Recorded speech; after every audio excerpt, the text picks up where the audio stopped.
Audio check 1 2 1 2. Is BINO Nation in the building? Put those emojis in the chat. That's my gang.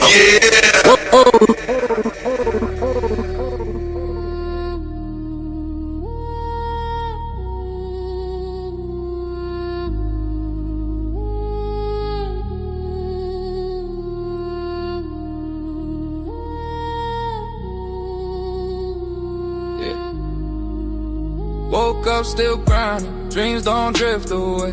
Blueprints on the table, paint the path my way. Stacks on my desk, starting out the day. Ideas lifting off, I'm the engine in play. Caffeine in my bloodstream, rhythm in my chest. I move with intention, never settling for less. Life is a chessboard, I'm 3 steps ahead. While they fade in dreams, I'm making that bread. Overload, but I still ride slow. Pressure on me, but it helped me grow. Overload, feel it head to toe. Still I hold the line when the storms all blow.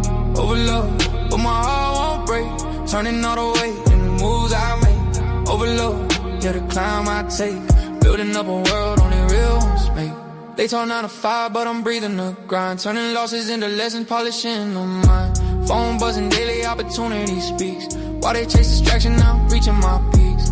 Call me Alice, world weight on my spine. Every scar earned, made the blueprint refine. While they binge on noise, I'm ready for the climb. Turn a single spark to a fire divine.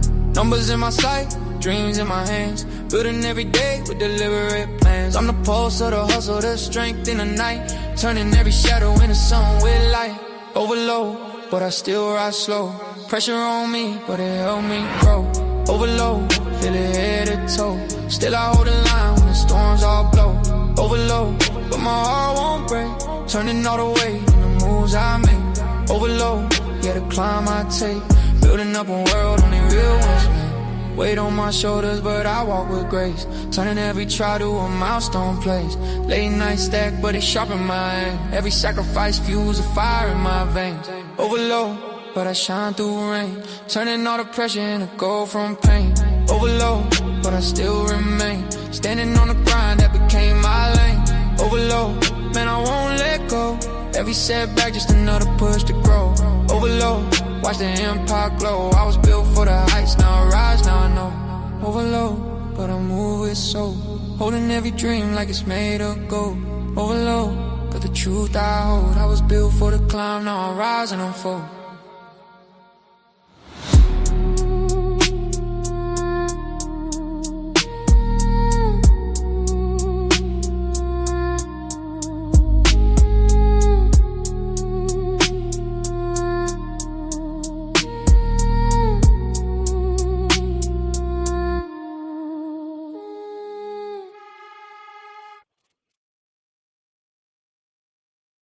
If we agree with you, then we're black. We love black people.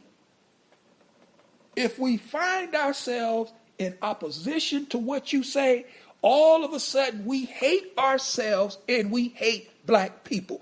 Who died and left you that kind of authority with your opinion? Ooh, tell me.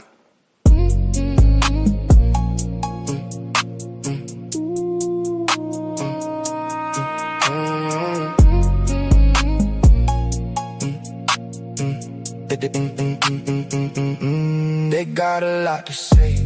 I let it slide like rain. Same cool face, same calm shade. I don't move how they say. You want me small enough to fit your little frame, but I move like I want, and that make you insane. You want my highs and lows. You want me cracked and loud, but I drift past the noise. I don't chase no crowd. You can keep your nose, keep your side eye stare. I'm too busy being me to be bothered there.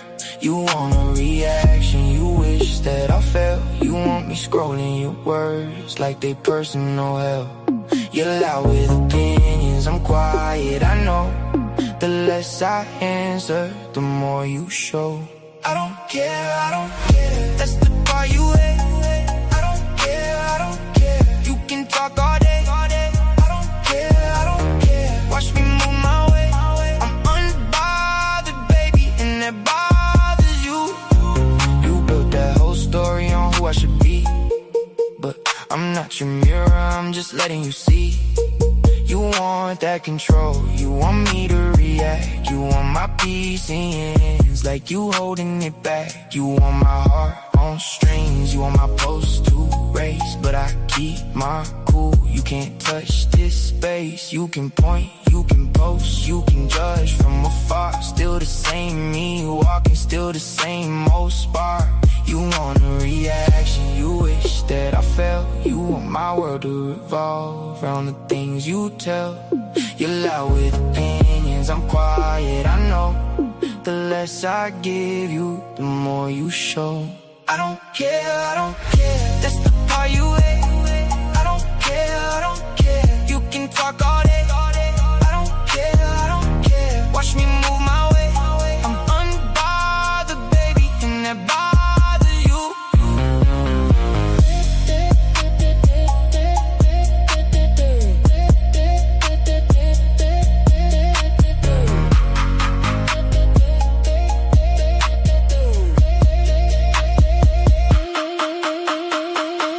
Let them crush that pearls, let them taste that bread. I'm too deep in my calm to be pulled off left. What you call indifferent, I call peace of mind.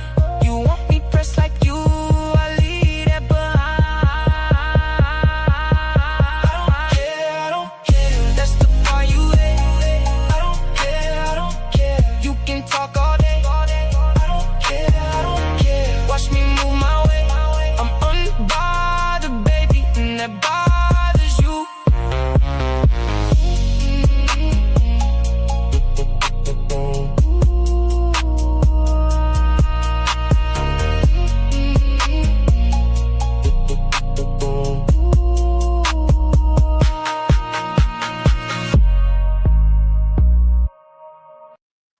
No, chill for what? Who is this nigga?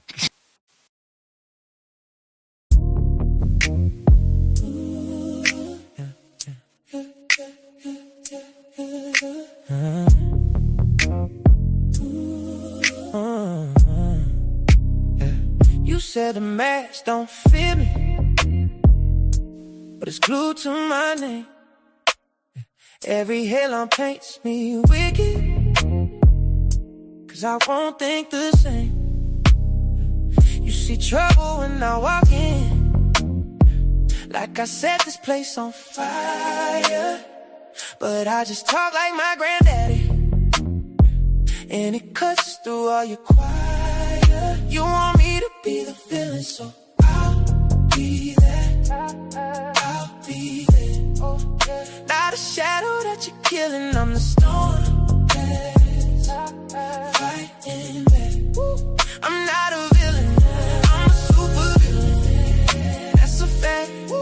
You wrote the script, I'm just living, so I'll be that. I'll be that. You get nervous when I'm smiling, 'cause you know it's not for show. I won't bow to your approval, I'm too grown to play that role. You throw labels like they shackles, try to change what I believe, but your story got a plot hole when I'm the one that's free. You want me to be the villain, so I'll be that. I'll be that. Not a shadow that you're killing, I'm the storm that's fighting back. I'm not a villain, I'm a super villain. That's a fact. You wrote the script, I'm just living, so I'll be that. I'll be that. Call me heartless, call me crazy, call me every name you know. All that talk just turns to power, watch my true colors glow. You want me to be the villain, so I'll be that. Not a shadow that you're killing, I'm the storm. Fighting back. I'm not a villain, I'm a super villain. That's a fact. You drew the line, I crossed it grinning, so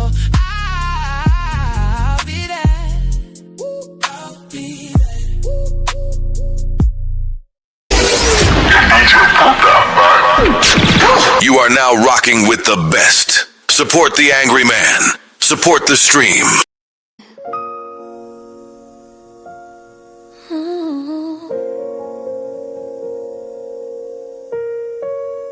Let them talk, baby. They don't know what we got. I see them running in the streets, chasing after crowns, trying to be the loudest voice in every single town. They say I'm moving backward cause I like to serve my king, but they don't know the peace and the power that you bring. I keep your plate hot, I keep the house still. I love to be the soft place where you can heal. They call it slavery, I call it devotion, while they drowning in a sea of mixed emotion. If loving you right makes me a pygmy, then baby pick me. I'm exactly where I wanna be. I don't want the headache, I don't want the fight. I just wanna be the one holding you at night. I follow your lead, I let you take control. You got the vision, baby, you got my soul. Call me a pygmy, call me a fool, but I'm the one winning while I'm lying next to you. They brag about being boss, they brag about the grind, but look inside their eyes, tell me what you find. Microwaves, dinners, and a pillow full of tears, trading a family for a couple lonely years. I respect your frame, I respect your mind. A masculine love is so hard to find. I ain't competing, I ain't keeping score.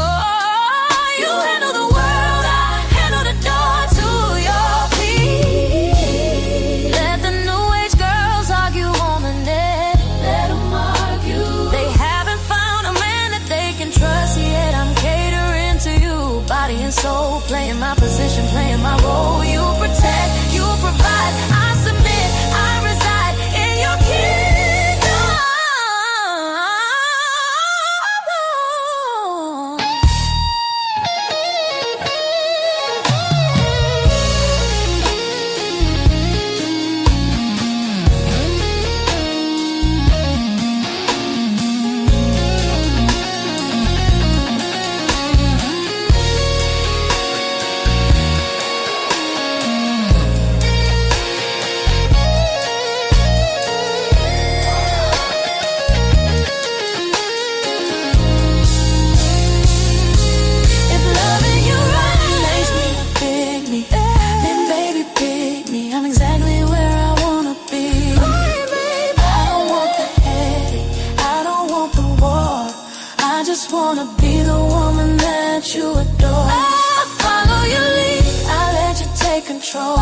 You got the vision, baby, you got my soul. Call me a pygmy, call me a fool, but I'm waking up happy, lying next to you.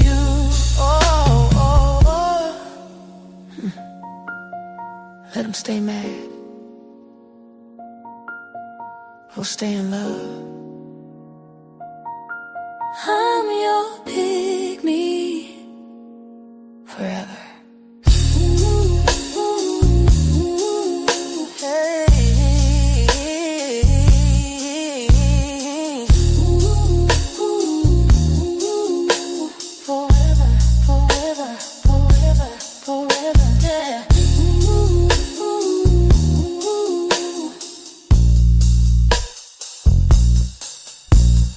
Radio check 1 2 1 2. Is BINO Nation in the building? Put those emojis in the chat. That's my gang. Yeah.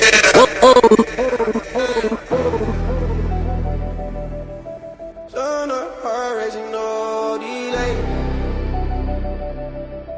This life don't wait, so I'm on my way.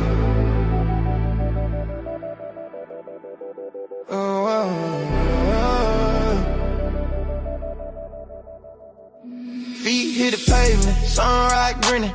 Life's a roulette and I'm always spinning. Pocket full of dreams, got the world in my hands. No map, just vibes and unplanned plans. Sweat on my brow, running wild through the city. Clock ticking loud, but it ain't that gritty.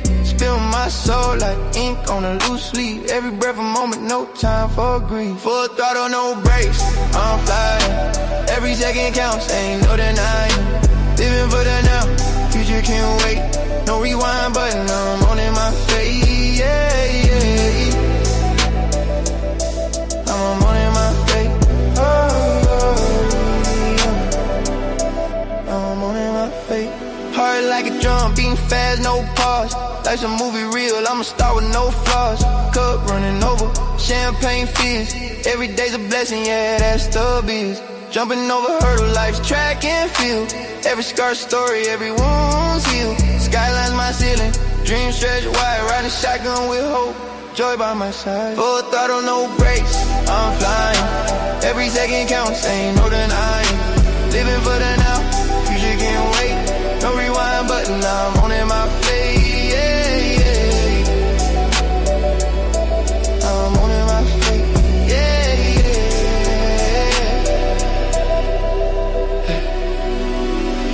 Roll the dice, let it ride. Moonlit nights, ocean tide. Every heartbeat, a melody. Life's a stage, I'm a symphony. Slow it down, feel the sound. Breathing deep, feet on the ground. Then a spark, hit a call. One more run, give it all. Full throttle, no brakes, I'm flying. Every second counts, ain't no denying. Living for the now, future can't wait. No rewind button, I'm on in my face, yeah, yeah. No rewind, no regret. Sunset phase, but I ain't done yet, yeah. I'm on in my face, yeah,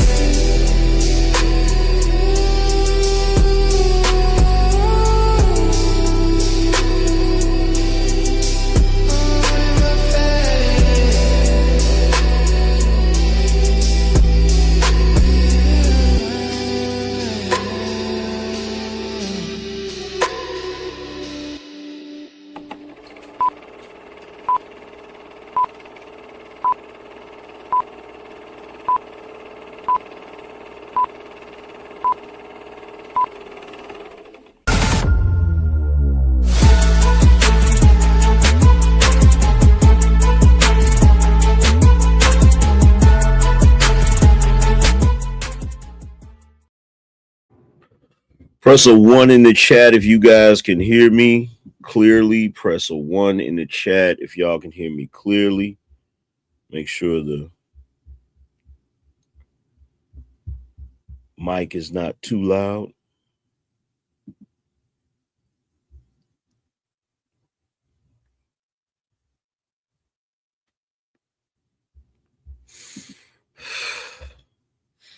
So, first order of business. What was it, night before last? I think it was night before last. I could be wrong. Let me check.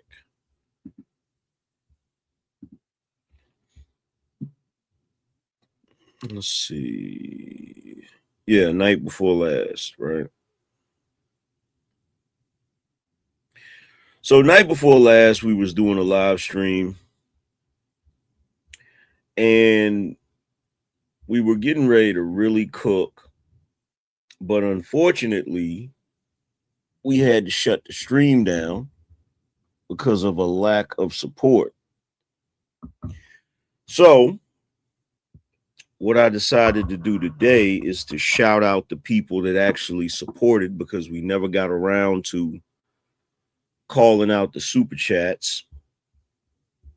So let's see. Shout out to A with the super chat. Shout out to Bear with the 20 spot. Shout out to the Surly JB with the 20 spot. Shout out to Jay. He said, let's keep it going. Shout out to the Real Chill channel. He said, keep it going, brother. Shout out to Kenneth. Said, supporting the show. Shout out to Jason. Appreciate you. And shout out to Lotus Flower. Said, love and support. Appreciate y'all. Let's see. We had my man Rico. He said, dropping something for my guy because it's facts. Appreciate you. And then on the Cash App side, the other night, we had James. He said, watching the replay. Keep cooking, OG. Shout out to Kenneth. Shout out to Kenny. He said, appreciate the show, bro. Shout out to Drew Deeney. Shout out to Crocodile Tears. He said, a log for the fire. Shout out to Terrell. He said, keep it rolling, fam. And shout out to James. He said, for the show AM. So those are the people that supported the show night before last, right?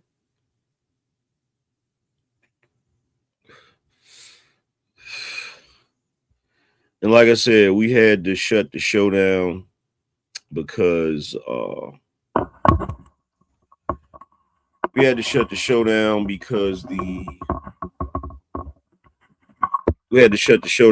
we weren't getting enough support. Hopefully we can avoid that today. Matter of fact, just so we can get things started, we need 10 people off the rip to support the show. Make sure you guys are supporting 10 people off the rip to support the show. Supporting the show. We need.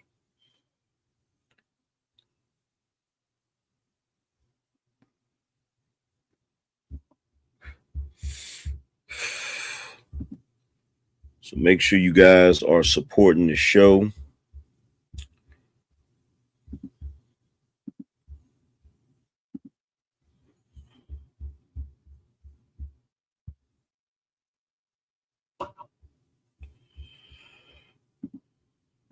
So I'm on the phone with Mila, right? Chef Mila. Mila, you on this bitch? Yeah, Cardi. Okay, cool. We've been on this bitch for an hour and 30 minutes. She didn't tell me every motherfucking thing. But I'm going to let her handle her little shit on her legal side. But I want to let y'all know that at the end of the day, it's so much more to this story. It's so much more that the prosecution did not submit on her behalf. They took this case and pretty much put her in a position of not being able to tell y'all the truth. And I'm going to keep this video cute and sweet, but I want y'all to know that nigga, those bitches, the shit that she has sent me, the text messages, the proof, everything she has sent me, y'all, like, I'm disappointed in myself right now. I'm disappointed in myself because I knew how she was as a person, and I second guessed it. And I always have good discernment. But I've been sitting on the phone with Mila for an hour and a half. She sent me everything. Every fucking thing. Between Stefan, the hairstylist, the other motherfucking bitch, don't know her motherfucking name. But at the end of the day, this is not over. So I'm going to let her talk to her lawyers in the morning. And then one thing I will tell you is that when I support my bitches, when I go behind my bitches, I'm on that. Because we not about to let nobody underdog them. We're not about to let nobody run bitches over because they don't got a platform or because they don't got a voice. I don't play those games. So right now, I'm letting everybody know. Lawyers, Massachusetts, DA, everybody. Okay? I'm letting y'all know. Don't worry about my fucking wig, bitch. I took it off. But I'm letting y'all know right now that when she gives me the green light, I'm blitzing everything. Because this is exactly why it's like they need more girls that understand this motherfucking life to speak on this shit. Y'all don't understand this lifestyle. Y'all don't understand how these niggas be, how this shit goes. Y'all don't understand. So y'all got outside opinions and not understanding the inside of all this shit. So I'm going to let Mila talk to her lawyers in the morning. And if she give me the green light, it's green lit. Mila, green light, green lit tomorrow. Right? Okay, cool. Green light, green lit. That's all I'm going to say about it. But it's so much more that y'all don't know that really got my blood hot. And I don't really get my blood hot about nobody else shit. But for the way that the internet is dragging her right now with so much missing information, it's fucking me up. Because when I look at Mila's situation, I put myself in her shoes. Like, what if you get in this court case and prosecution don't let you introduce all your fucking proof? And now you look like a fucking liar. Now your whole character is played with. I don't like that. So I'm going to end the video right here. But as soon as she greenlight me tomorrow, y'all going to get it all. All of it. So,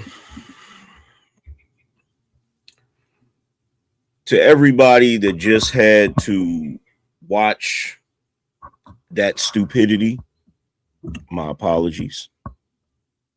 But we had to watch it in order for you guys to get the context of what I'm about to talk about, right?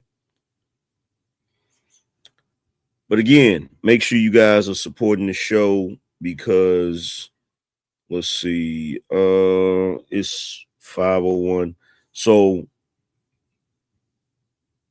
we're gonna do a check. We're gonna do a BINO roll call and super chats in about an hour. So make sure you guys are supporting the show. We need to get like 25, 30 people in this hour. So make sure y'all supporting the show. So let me start by saying this. Now, unfortunately, I can't say exactly what I'm thinking because that would be problematic. But what I'm gonna do is I'm gonna rely on and depend on the intelligence of you all in the BINO Nation to read between the lines when I make this statement. I'm gonna make a statement and I need you to just put it together, right? Because I can't say it up here, right? When I look at a chick like this and how she's talking on the internet, you know, all of that, it's going to be a green light. And when I say it's going to be a green light and all that old bullshit, right?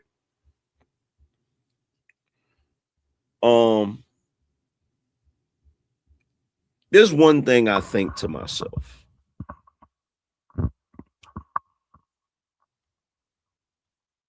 There's something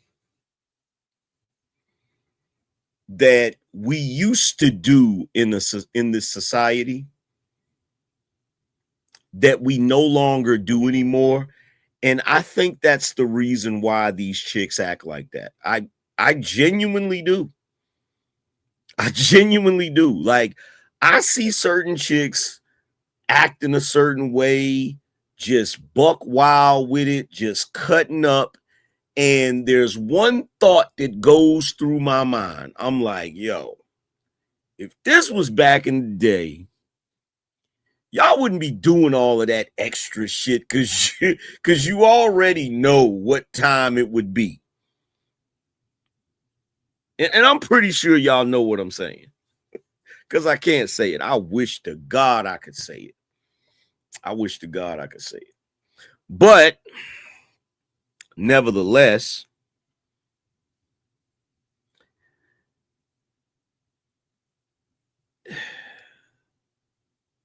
this chick, Mila Adams, the chick that went to court claiming that, you know, she went to the police and claimed that Stephon Diggs slapped her and choked her out. And despite having a lack of evidence, the prosecution decided to bring this case, and it doesn't surprise me because they're in Boston, which is a commonwealth. So that doesn't surprise me. Like, you got chicks online right now saying, first of all, why would the prosecution bring a case that they didn't think they could win? What happened was they brought the case because they knew they could win it, and then they dropped the ball because they didn't present all of the evidence and blah, blah, blah, blah, blah. There's no amount of evidence that was missing that you could present that's going to alleviate the fact that she lied on the stand. Like, let's be real. How much more evidence do you need to show when it comes to the evidence that was shown? It proved you to be a liar, right? But they're trying to act like, oh, the prosecution brought the case because they had evidence and they knew they would win. And I'm still trying to figure out how they knew they would win, or why they brought the case if they didn't have no freaking photos of marks on her neck. They didn't have no photos of any sign of any type of struggle, right? That didn't make any sense to me, right? But you got all of these people saying that, you know, the prosecution dropped the ball. They didn't present all of the evidence, right? Why would they move forward with a case they knew they couldn't win? I'll tell you why. Because number one, it's Boston, Massachusetts. Okay. Now, for those of you that, like, I personally believe that the states that are still the most prejudiced and racist are the ones that are Commonwealth states. Straight up and down. That's what I personally believe. I believe any Commonwealth state can't wait to lock a black man up. I really believe that, right? So it doesn't surprise me, because Boston is a known prejudice. You know, Massachusetts is a known prejudice spot. It just is, right? In addition to being a Commonwealth state, right? So it doesn't surprise me that they brought those charges anyway, because they didn't think the prosecution. There's a couple of things. One, they brought them charges because it's a black athlete. That's number one. A black male athlete. That's number one. Number two, they brought those charges because they didn't think, to the chick that I just showed, to this chick right here, in case you happen to see this show. The reason why they brought the charges, even though they didn't have sufficient evidence, is because they thought it was going to be a slam dunk. The reason why it wasn't a slam dunk, quite frankly, is because your homegirl is dumber than a box of damn rocks. That's the only reason. That's the only reason. The only reason that case didn't end in a guilty verdict, even with a lack of evidence, was because that chick's witness testimony was so horrible that even if they got a guilty verdict, he could have appealed that shit and won. That's the reason why. That's the reason why.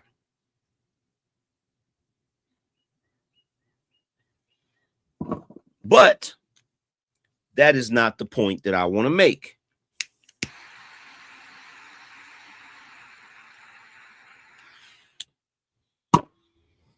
As I'm watching this, I'm watching because a few days ago, when the not guilty verdict came back, there was a bunch of women online talking about how goofy this chick was, right? This chick ran to the internet and started posting text messages and posting all kinds of shit. And she has convinced the sisterhood to take up her cause. So now I'm seeing all of these women online talking about this is messed up. He probably was abusing her. They need to do something about this. They didn't present all of the evidence. And I need you to keep in mind, this chick is doing this because she's looking for a payday, right? Which brings me to a statement that I have to say that was the inspiration for this show and the title of this show. This goofy ass broad really believes she's entitled to his fucking money. I want you to just think about that shit for a second. she's really mad at this dude, not because he choked her out or strangled her or slapped her or whatever lie she came up with. That's not the reason why she's upset. That's not the reason why she did all of this. The reason why she did all of this is because every single time one of these hoes get anywhere near a successful man, they think they are entitled to his damn money. Now, if you think I'm lying about that, I want you to think about this for a second. How many times have you witnessed gold digging 304s go to a club and they'll see some ballers that bought a section, or there'll be some celebrity there in the VIP, and they'll sashay they trifling asses over to that area, and if they get granted access to that area, they'll sit there and try to drink up the liquor for free. They'll sit there and try to drink up whatever you got.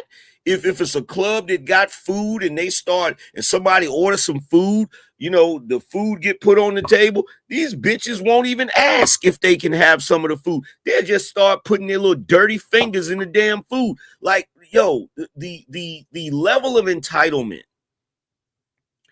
that these chicks have, and the way they think they are entitled to your freaking money is crazy to me. Now, I want you to think about this for a second.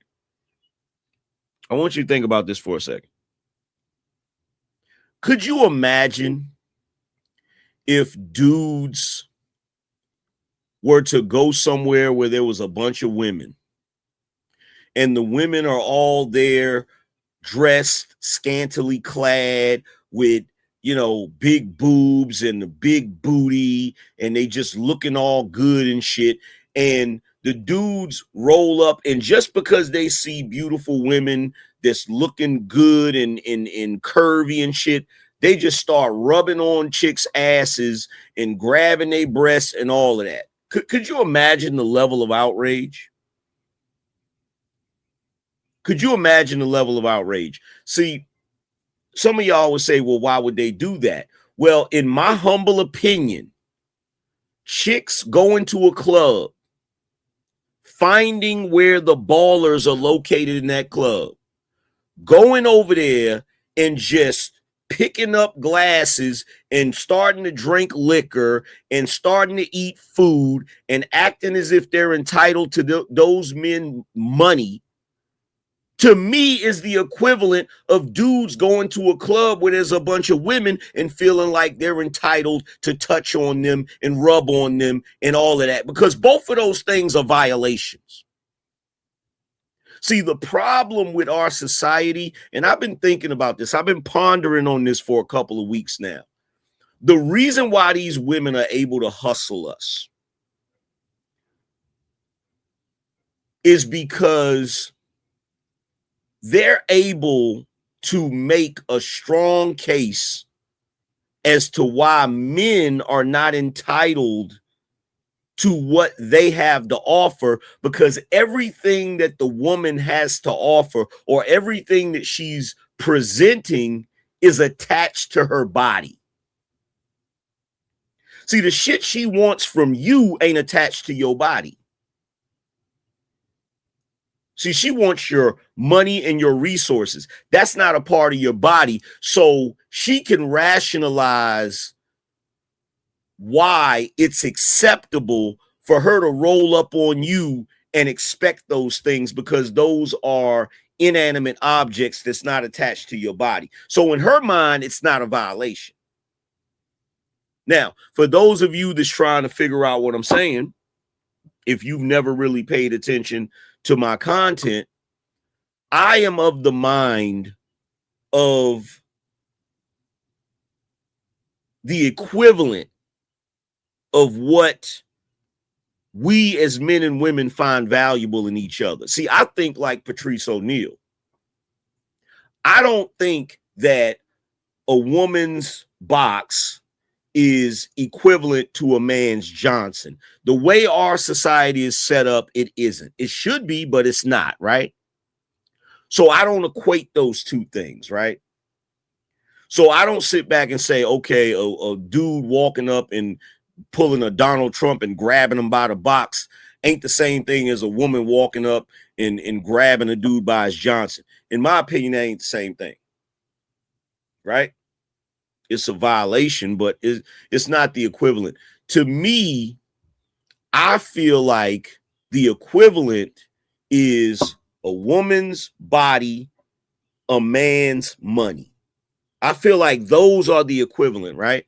So I feel like a dude just assuming that he can grab a woman's butt is the same violation as a woman that's assuming you supposed to give her money. I think that a woman who meets a guy and they exchange phone numbers and the very next day she sends him a request for a Cash App is the equivalent of him sending her a dick pic.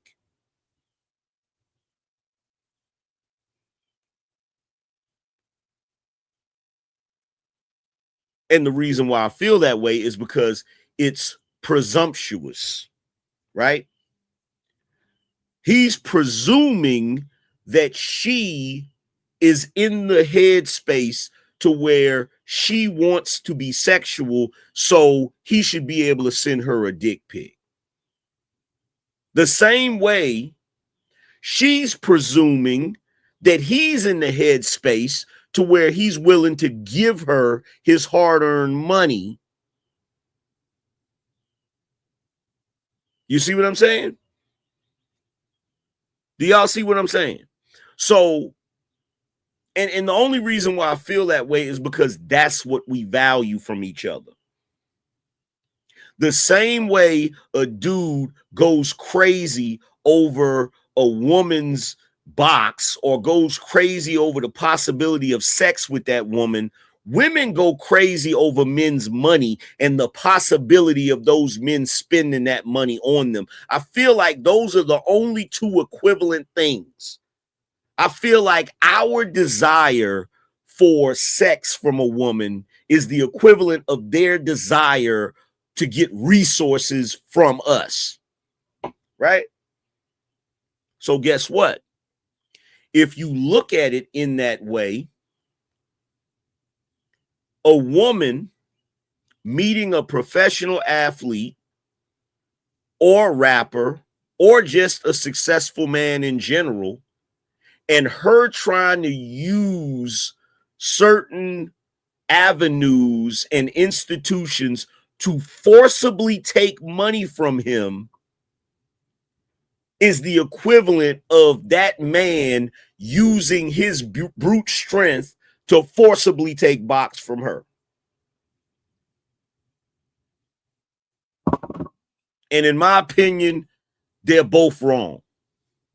They're both wrong. Now, one is definitely worse than the other. You know, a dude physically taking box from a woman, that is a complete violation. And no man should ever do that ever in life, right?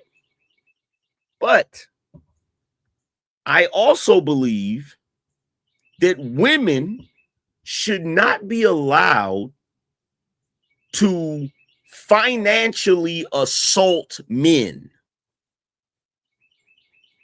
False accusations, trying to get pregnant on purpose, not wanting to sign a prenup when you marry a dude. To me, all of that is predatory and, in my opinion, is financial assault.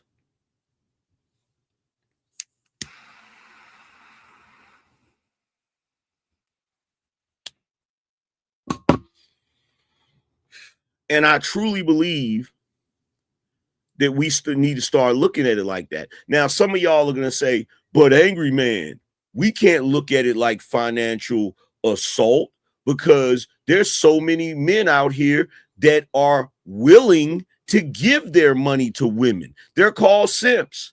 Yeah. And there's also women out here that are willing. There are plenty of women out here that are willing to give men box. They're called hoes.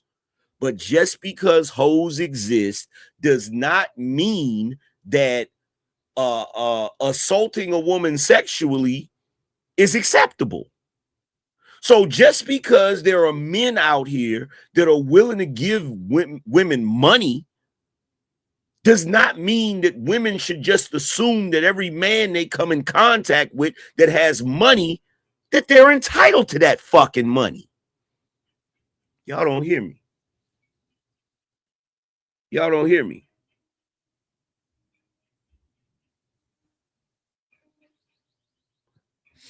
It's a new day. And this is how men need to view this shit. It's a new day, and this is how men need to view this shit. Because just the idea, like when I sit back and think about, and I never thought about it like this when I was younger. I guess I think about it like this now because I'm older and I'm a little bit wiser. But the reason women can get all indignant about what men want from them is because everything that men want from them is attached to their physical body.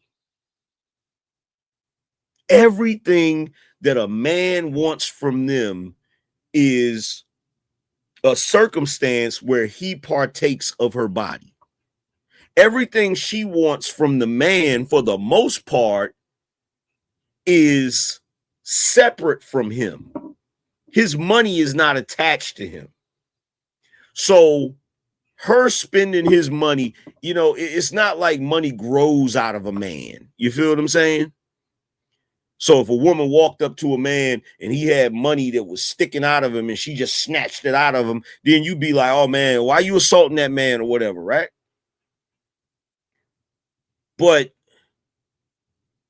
to me, it's still a violation because you're presuming that you are entitled to something that don't belong to you. You feel me? The same way dudes, the same way chicks say my body, my choice. Dudes need to start saying my wallet, my choice. My finances, my choice. My resources, my choice. I just saw a video the other day, right? In fact, let me show you what the video was. Let me show you what the video was. Let me pull this up.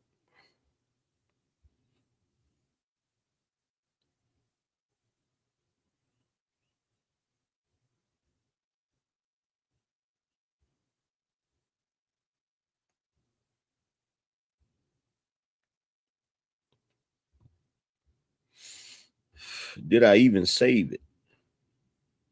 I may not have saved it because it annoyed me so bad.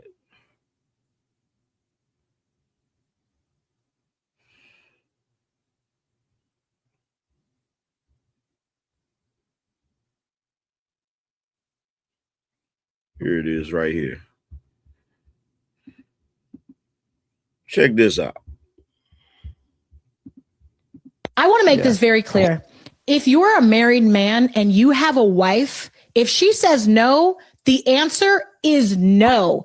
Because you're married to her or you guys have been in a long-term relationship, that does not give you the right to her body at any point in time of which you need satisfaction. If she says no, it's no. And I think a lot of people don't know or aren't aware of the fact that if you're married to a woman, you can still SA her. Women are looked at as property. So when a man gets married to a woman, it's like, well, that's my body. That's my wife, my. So it becomes like possessive rather than her being her own person with autonomy. It's like she's already given a number.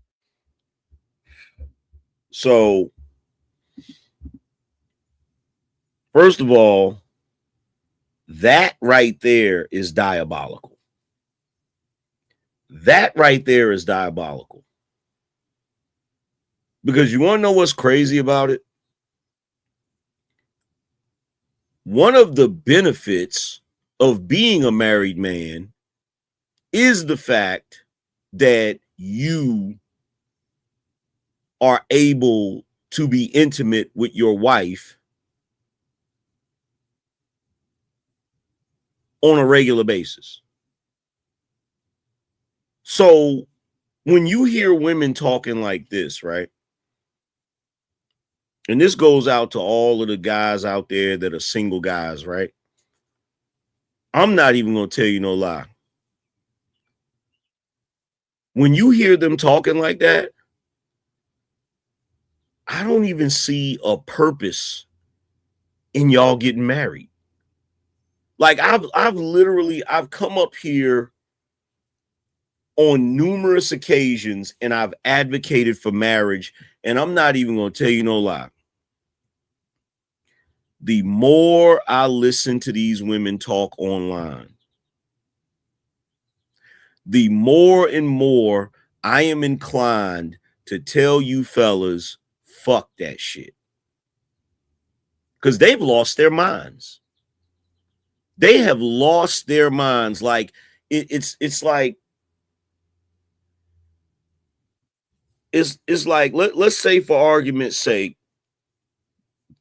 that everything a woman is and what she's supposed to do is like a statue, like a marble statue, right? And everything that a man is and is supposed to do is like a lump of clay, right? As time goes by, the women keep chipping away at what they are and what they're supposed to do. In other words, all of the things that you would benefit from as a man being in a marriage with a woman, they just keep taking more and more away from the shit. They don't want to cook. They don't want to clean. Now it's like they're trying to present you with the concept of a sexless marriage. Oh, well, just because you're a wife doesn't mean you have to have sex with him. It's like they're whittling away everything while simultaneously adding shit to what you're supposed to do as a man. So they don't want to cook and clean, but they want you to cook and clean. They don't want to give you full access to their body once you're married to them, but they still want full access to your money, your resources, and your ability to protect them. And see, a while ago, it was just about the contract part of marriage, right? So there were a lot of people, there were a lot of guys out here that were saying they didn't want to get married because it's just a bad contract. And anybody that deals with contracts, anybody that's a contract lawyer, they'll tell you marriage is a bad contract. Any way you look at it, any way you cut it, it's a bad contract. So you had a lot of people that was like they wasn't gonna get married because it's a bad contract. Now it's not even about just the contract. Now it's like, to hell with the contract. We haven't even crossed that bridge. That bridge is shit 20 miles down the damn street. We're nowhere near the contract part of marriage because we're still dealing with the fact that these chicks are sorry as fuck, bro.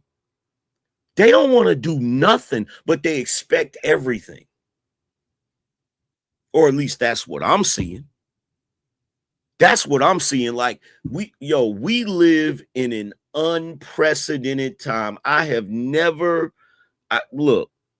up in the 80s, was a teen in the 90s, and I can tell you right now, there has never been a time in history where women have been this sorry and trifling. I'm sorry. It just is what it is.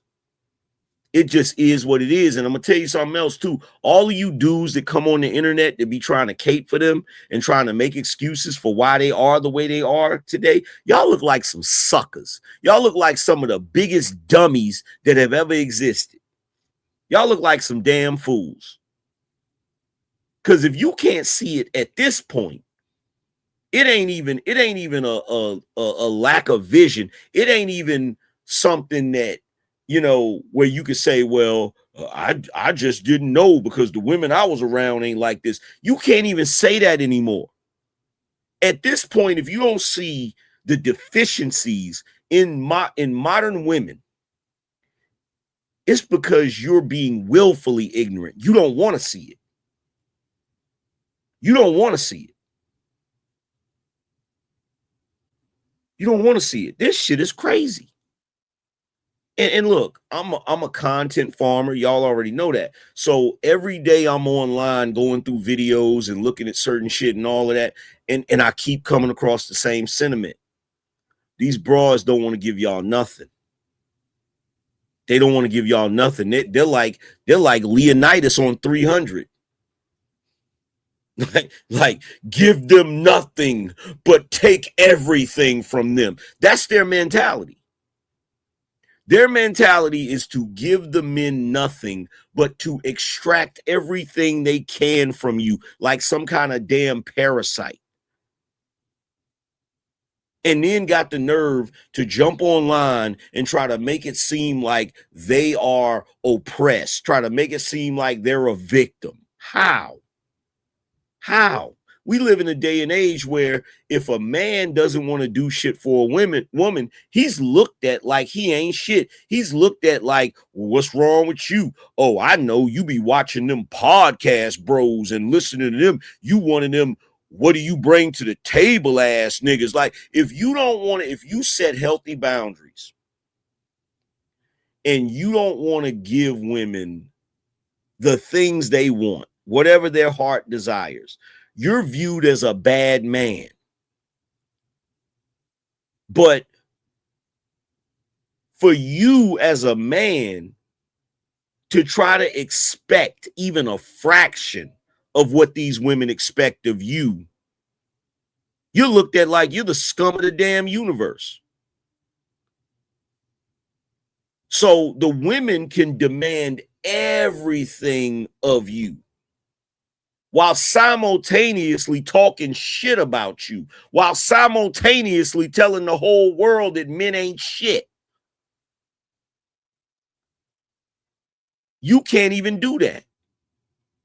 You can't get up here on the internet and just talk about women like a dog, call them all kinds of raggedy whatnots, and just have a general hatred for women, and then still expect women to do everything for you, still expect women to wait on you hand and foot.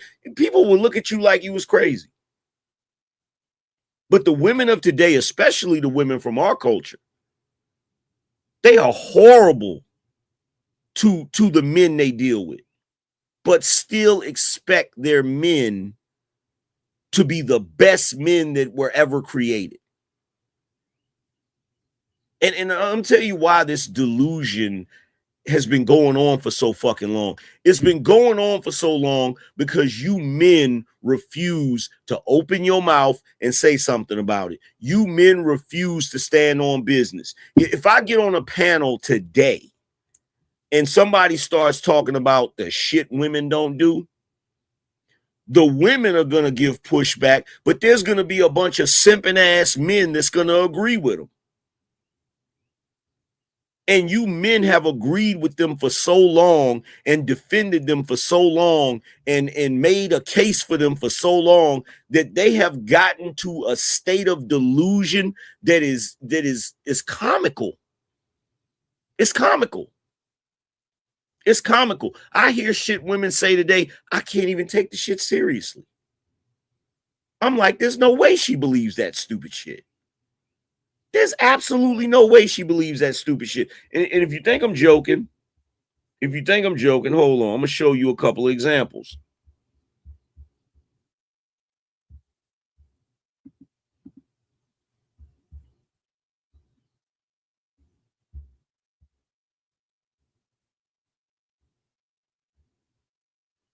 Watch this.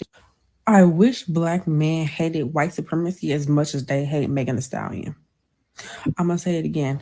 I wish. So let me get this right. It's okay for a man to hire a mechanic. It's okay for him to hire lawn care personnel. It's okay for him to hire plumbers, electricians, roofers. It's okay for him to call someone to change the flooring.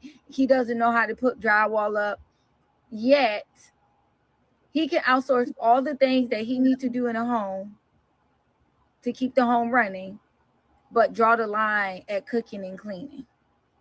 If you're outsourcing a simple oil change, then it is okay for your woman not to cook and clean. Outsource that too. Hire some cooks and hire some cleaners. So let me get this right. We live in this strange time where I know I'm not tripping. There's always this one girl that. Why was it established that you don't? I feel like I have reached a new conclusion and it's going to set me free. And maybe it'll set some other women free. So I just want to say it out loud.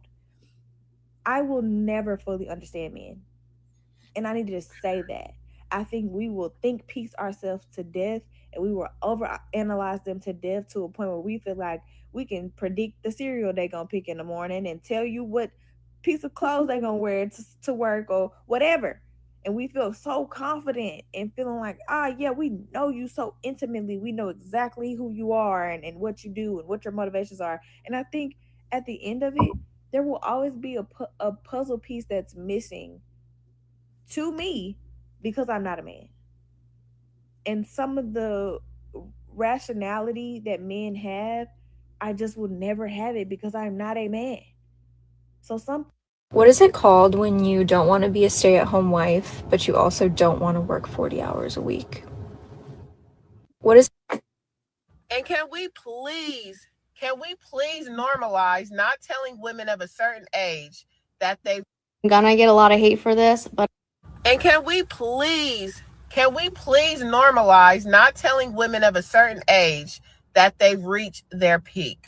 In general, as humans, there is no peaks to be reached. We are constantly evolving and growing and becoming better.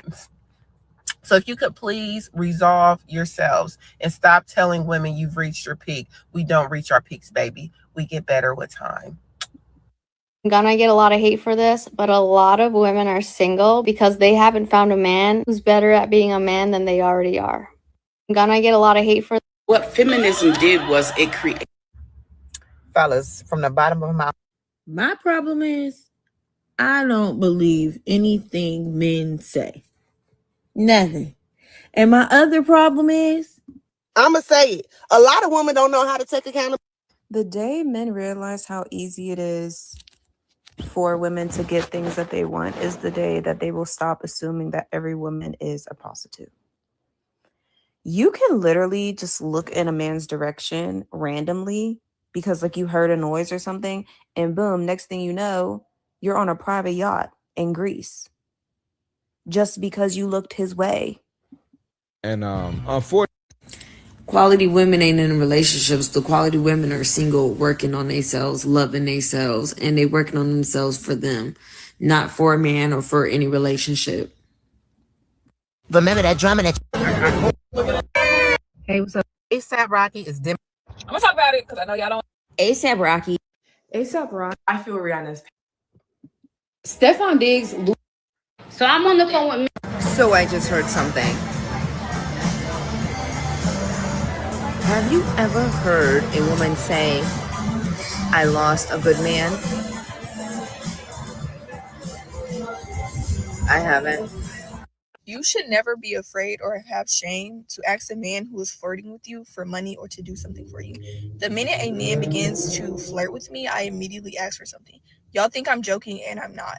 Literally, I will be in the store, a man will flirt with me, and I'm like, are you going to buy my stuff? Like, why are you flirting with me if you're not going to buy my stuff? And that's like the equivalent of a woman asking you, that's like the equivalent of a woman in the parking lot with a flat tire, and you walk by as a man, a man walks by and she says, hey, could you help me change this tire? And the man look at her and say, you gonna give me some head? You gonna give me some ass? That's literally what that is. But if a man was to do that, he would be considered a creep. He would be considered a scumbag. He would be considered all types of horrible shit. I'm not sure how. Please stop telling women that they chose the wrong men when there are men out here pretending to be the right guy. And if we. I hate to ruffle y'all feathers, but a lot of y'all is some lame ass niggas with some money. That's it. And I hate to ruffle y'all feathers, but a lot of y'all. And I hate to ruffle y'all's feathers, but a lot of y'all just got big booties, but you're still ugly. I don't know when that happened. I don't know when it took place. I don't know what year it was, but there's a whole bunch of ugly women walking around here thinking they hot shit just because they got a big booty or a BBL. So the same way there's lame dudes with money and you're looking at them like, okay, you got money, but you still a lame. We looking at you like, okay, you got a big booty, but you still ugly as hell.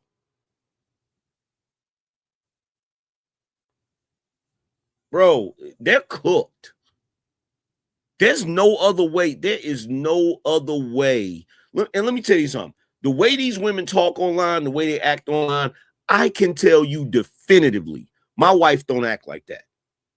Because if she did, she wouldn't be my wife. I wouldn't be married to her. There's no way on God's green earth that I would be married to her if she acted like that. And look, I'm going to keep it funky with you. I see all of these women online constantly complaining about men. And it's like, I know what it is.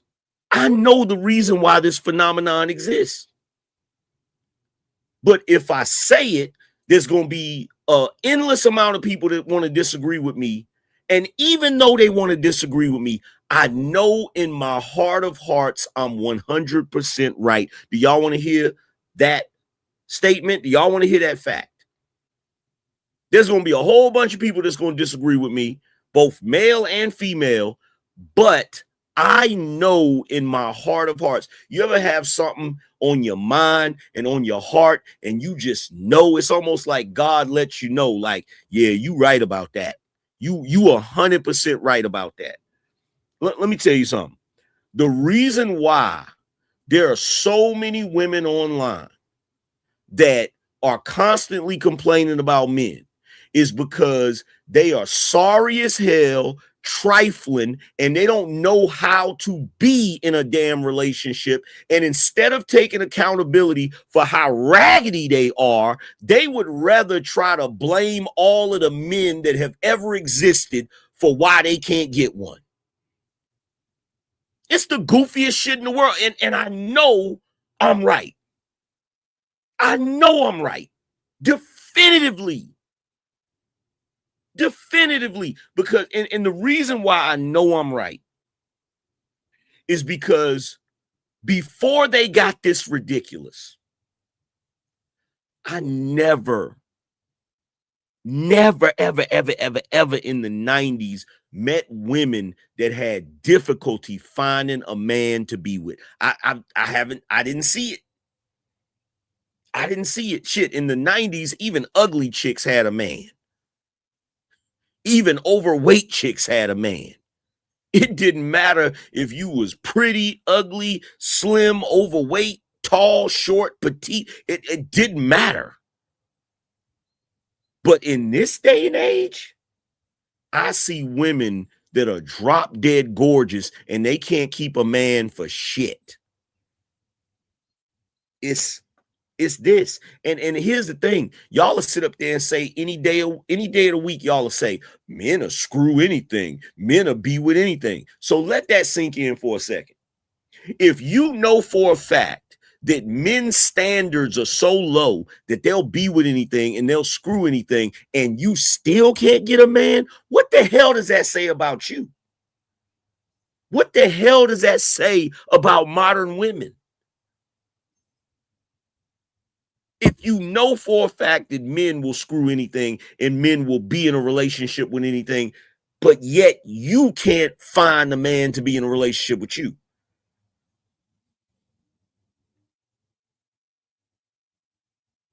How crazy is that? And I'm gonna tell you what the biggest problem is. I'm gonna tell you what when it comes to this attitude that they have, right? When it comes to this attitude that they have, and by the way, y'all, we need a sponsor. We need somebody to sponsor the show. We need some sponsors today. Sponsor the show because I'm cooking. I'm cooking with fresh grease, and I'm gonna cook so well that by the time I finish with this stream, I'm gonna have the itis because I'm going to sleep right after this stream. And y'all think I'm joking, but I'm dead serious.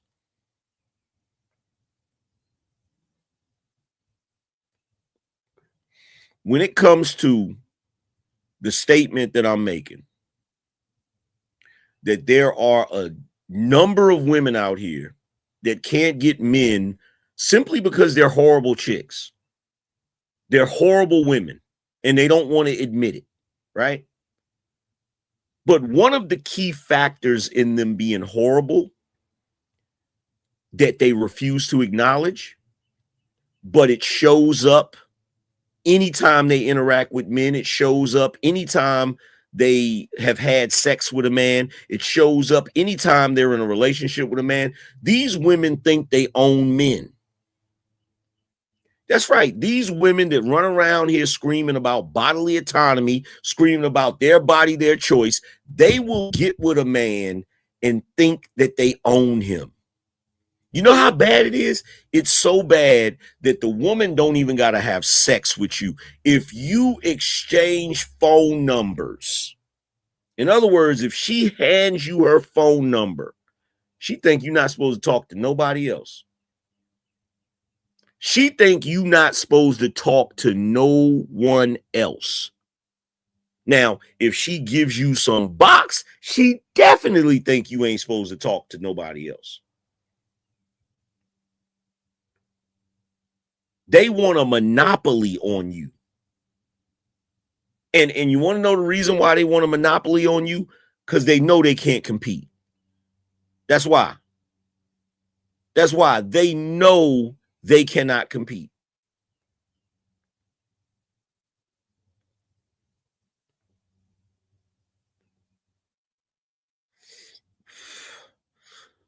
It's like this scene on Godfather of Harlem, right? So in Godfather of Harlem, Bumpy Johnson is in a relationship with Mamie, right? And the actress that plays Mamie in Godfather of Harlem's beautiful, beautiful woman, right? So in that show, there's a rich white lady that loves Bumpy Johnson, right? So when Mamie realized that that woman was trying to get in contact with Bumpy Johnson, she didn't get mad about it. You know what she did? She came in the bedroom in some damn lingerie, crawled on the bed, and told him, "Tell your secret admirer, I got everything covered over here." Now, the reason why I point that out is because women of the past knew in order to keep a man, you got to be willing to compete against the other possible women that could take your fucking man. See, in this day and age, the women don't want to compete with the other women. And the reason why they don't want to compete is because they can't, because they sorry as hell. They're not willing to do none of the shit that they would need to do to compete. So instead, what they do is they have a different tactic. What they do is they try to use psychology and shaming to guilt a man into never even looking in the direction of another woman. That's their new strategy. If I can convince him that he's a raggedy ass dude, if he even thinks about being with another woman, she don't gotta compete. She don't got to be the best woman she can be out of fear that if she's not the best woman she could be, another woman will take her man. This is what they're trying to avoid. And they've been doing it for so long that they've become, this is the whole reason why I came up with the concept of flightless birds. I don't know how many of y'all have been around long enough. I've come up with a bunch of concepts. I call them hyenas, but one of the main things I call them is the flightless bird, right? The reason why I call them the flightless bird, like the dodo bird, right? The dodo bird, whether y'all know it or not, lived on an island where the food was so abundant and there were no predators that the dodo bird devolved. He got to a space where he couldn't fly because he didn't need those skills. Right? A hawk, a freaking raven, a freaking eagle, they still fly because they need those skills in order to survive. Right? The dodo bird no longer needed those skills to survive, or at least it thought it didn't need those skills to survive. But as we all know, the dodo bird is extinct, right? The way I equate that to these women, and we're witnessing it right now. Let's pretend that the modern woman, let's pretend that women, in order to get the resources they need, they have to be good women. They have to be the type of women that can attract men. They have to be the type of women that can hold a man's attention so that another woman doesn't take him. They have to be able to cook and clean. They have to be able to do all of these things. They have to cater to their man, right? Modern women today are like the dodo bird. They have lived in a society for so long now, for a few generations now, where they don't have to cook, they don't have to clean, they don't have to cater to their man, they don't have to do any of that. They have lived in that type of environment in the Western world for so long now, for so many generations now, that I'm willing to argue that it ain't a matter of them not wanting to do it. They don't know how to do it no more.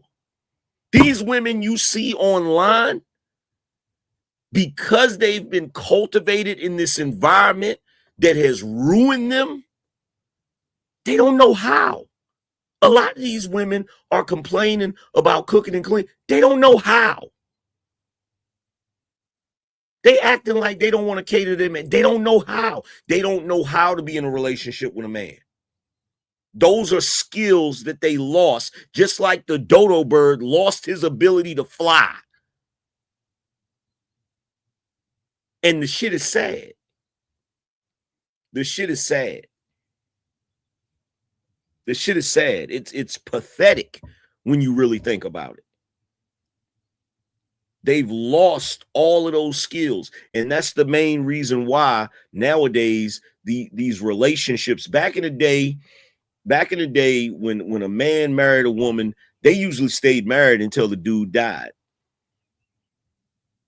Because usually the guy dies first, right? So back in the day, if you go back to prior to the 60s, if you go back to the 50s, the 40s, the 30s, when folks got married, they usually stayed together until the day they died. But the reason why that was is because the man could cohabitate with the woman, because the woman knew how to interact with the man in a relationship. She knew how to be feminine. She knew how to do the things that a woman is supposed to do.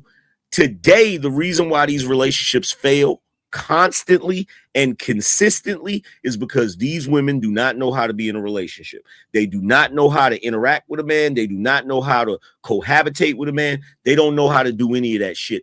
And the things that used to exist that would deter women from being disrespectful and coming at men crazy, that shit don't exist anymore. Men can't regulate their behavior the way they used to.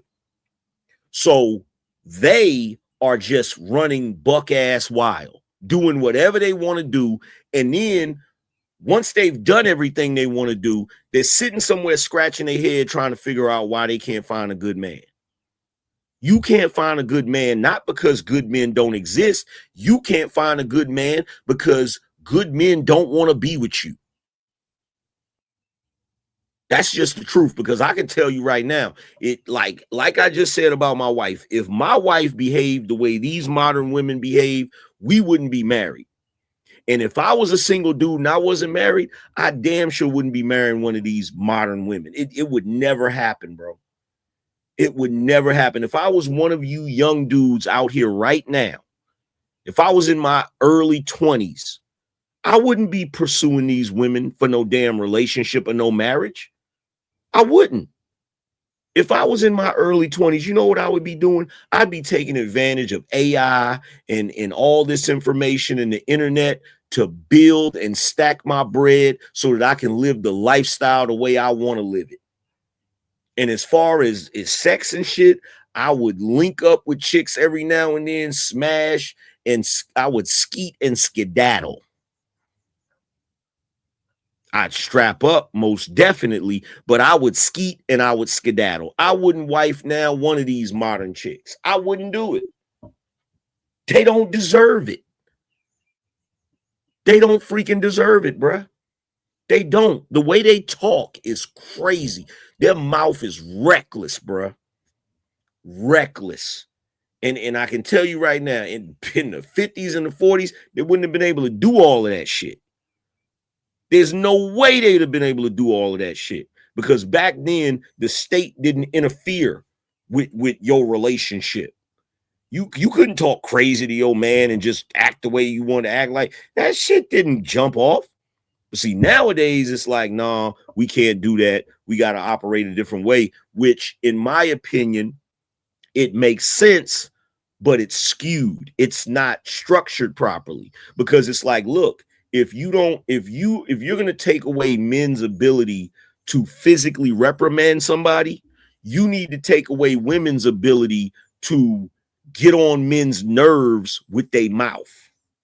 The same way men get charged with domestic for getting physical with a woman should get charged the same way a man gets charged for physical abuse. Women should get charged for emotional abuse, because that's their weapon of choice. That's their weapon of choice. The reason why women back in the day were not emotionally abusive or verbally abusive is because men could be physically abusive. So women didn't do that shit. But nowadays, men can't be physically abusive, but women are still allowed to be verbally abusive. It don't make sense. It don't make sense.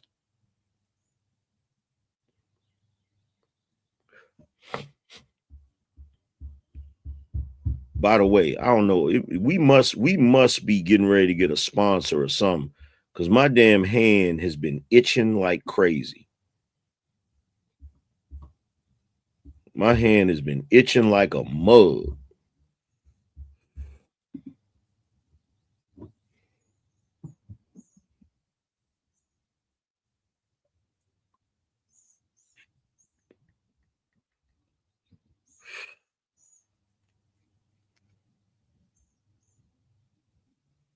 There's no way. There's no way.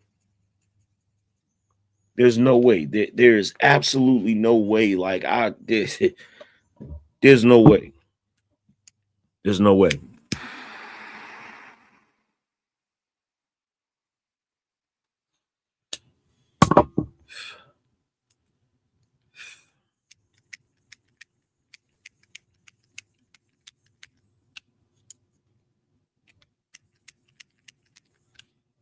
There's absolutely no way that if I was you young dudes,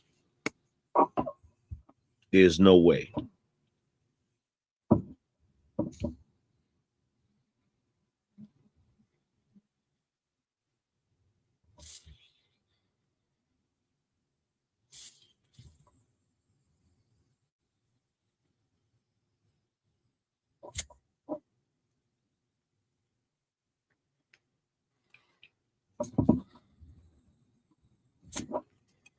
If I was a young dude, there's no way. There's no way.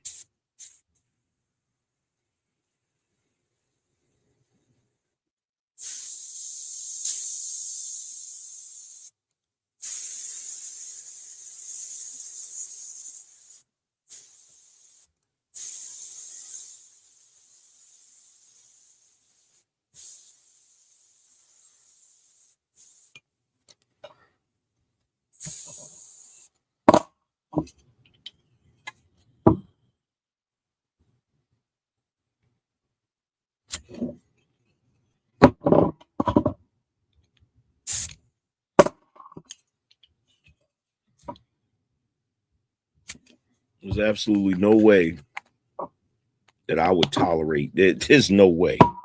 I don't see how y'all young dudes do it.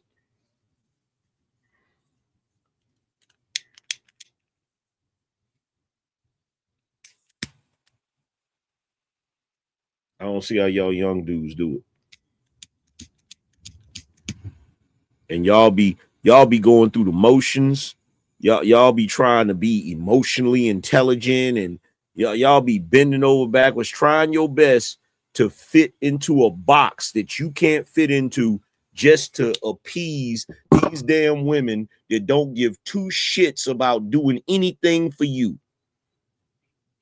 You could get with one of these women nowadays. You could be the best man. You could be the best man around. You could work your fingers to the bone. You could do everything in your power for her, and you could work yourself into an early grave. And the day you drop dead, she'll step over your ass to go get with another nigga.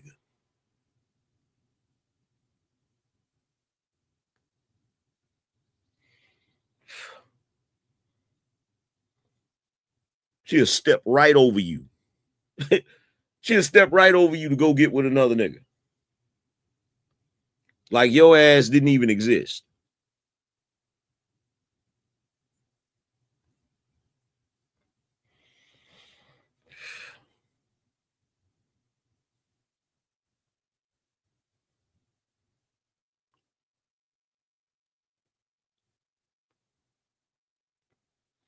And you know what's crazy? Here's the thing. I'm not going to sit here and lie and say that the modern women of today, I'm not going to sit here and say I never seen it. I saw it in the 80s and the 90s. The only difference is if you had a whole family, where you got aunts and uncles and girl cousins, and, you know, there'd be a bunch of women in your family. Out of all the women in your family, there might be one or two that act like the women act today. There might be one or two in the whole family that act like the women act today. The problem is those women from the past, those women have influenced all of the other women. So now that rare woman that loved to talk shit to her man, that was just taking advantage of him, only with him because he was making money, that tried to divorce him and take his shit and ruined his damn life, that type of woman that was few and far between back in the day are now the predominant type of woman.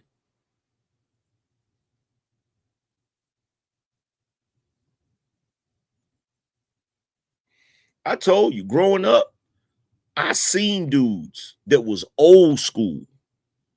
I'm talking about the type of dudes that get up, go to work every day so that they family could live in luxury, so they family could have everything they wanted. I watched the women they were married to ruin their fucking lives, man. I got a story that's so heartbreaking, and it's been a while since I told it. It's been a while since I told it, right? But I'm gonna keep telling it because somebody need to tell these stories. Because look, and look, his wife is still living. I don't know if she watches my YouTube channel. Her son, you know, he might watch my YouTube channel. He's around my age, And they probably feel some type of way about me telling this story, but I'm going to tell it anyway. Y'all want me to tell it? Press on one if y'all want me to tell it.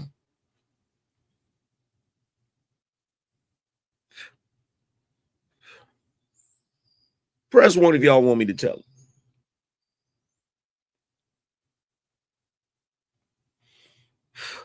So when I was a young buck, right? My uncle had a friend. It was like his best friend, right? And his best friend, my uncle was married, and his best friend was married. And both of their wives were friends with each other, right? So my uncle's wife was friends with his best friend's wife, right? In fact, my uncle's best friend, he used to rent my great grandmother's house, right? So, and he has a son, you know, my uncle has a son that's my age, and his friend has a son that's my age, right? So my uncle's friend became an owner operator. He's a truck driver, owned his own truck in the 80s. I don't know if y'all can comprehend or even understand what that means, but in the 80s, if you were a truck driver that was an owner operator, you was making bank. You feel me? So he had got this house, right? And I'll never forget this. From time to time, my uncle would take me and his son, and we would go visit his best friend and his family. His best friend had this nice ass fucking house that sat right on a lake. And when I say right on a lake, I'm not even joking. I'm talking about the street that you drive down to go to his house. His house is the last house before you get to the lake. So you can literally stand in his front yard and watch people driving down to the lake with their boat and backing their boat into the lake so they could ride around the lake. So his house sat right on the freaking lake, right?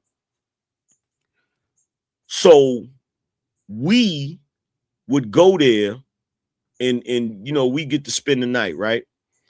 And my uncle and his wife and his friend and his wife, they would go out and we would stay at the crib. Even though we was young, my uncle's friend, his son was our age, but he had a daughter that was a teenager. So she would watch us and shit, right?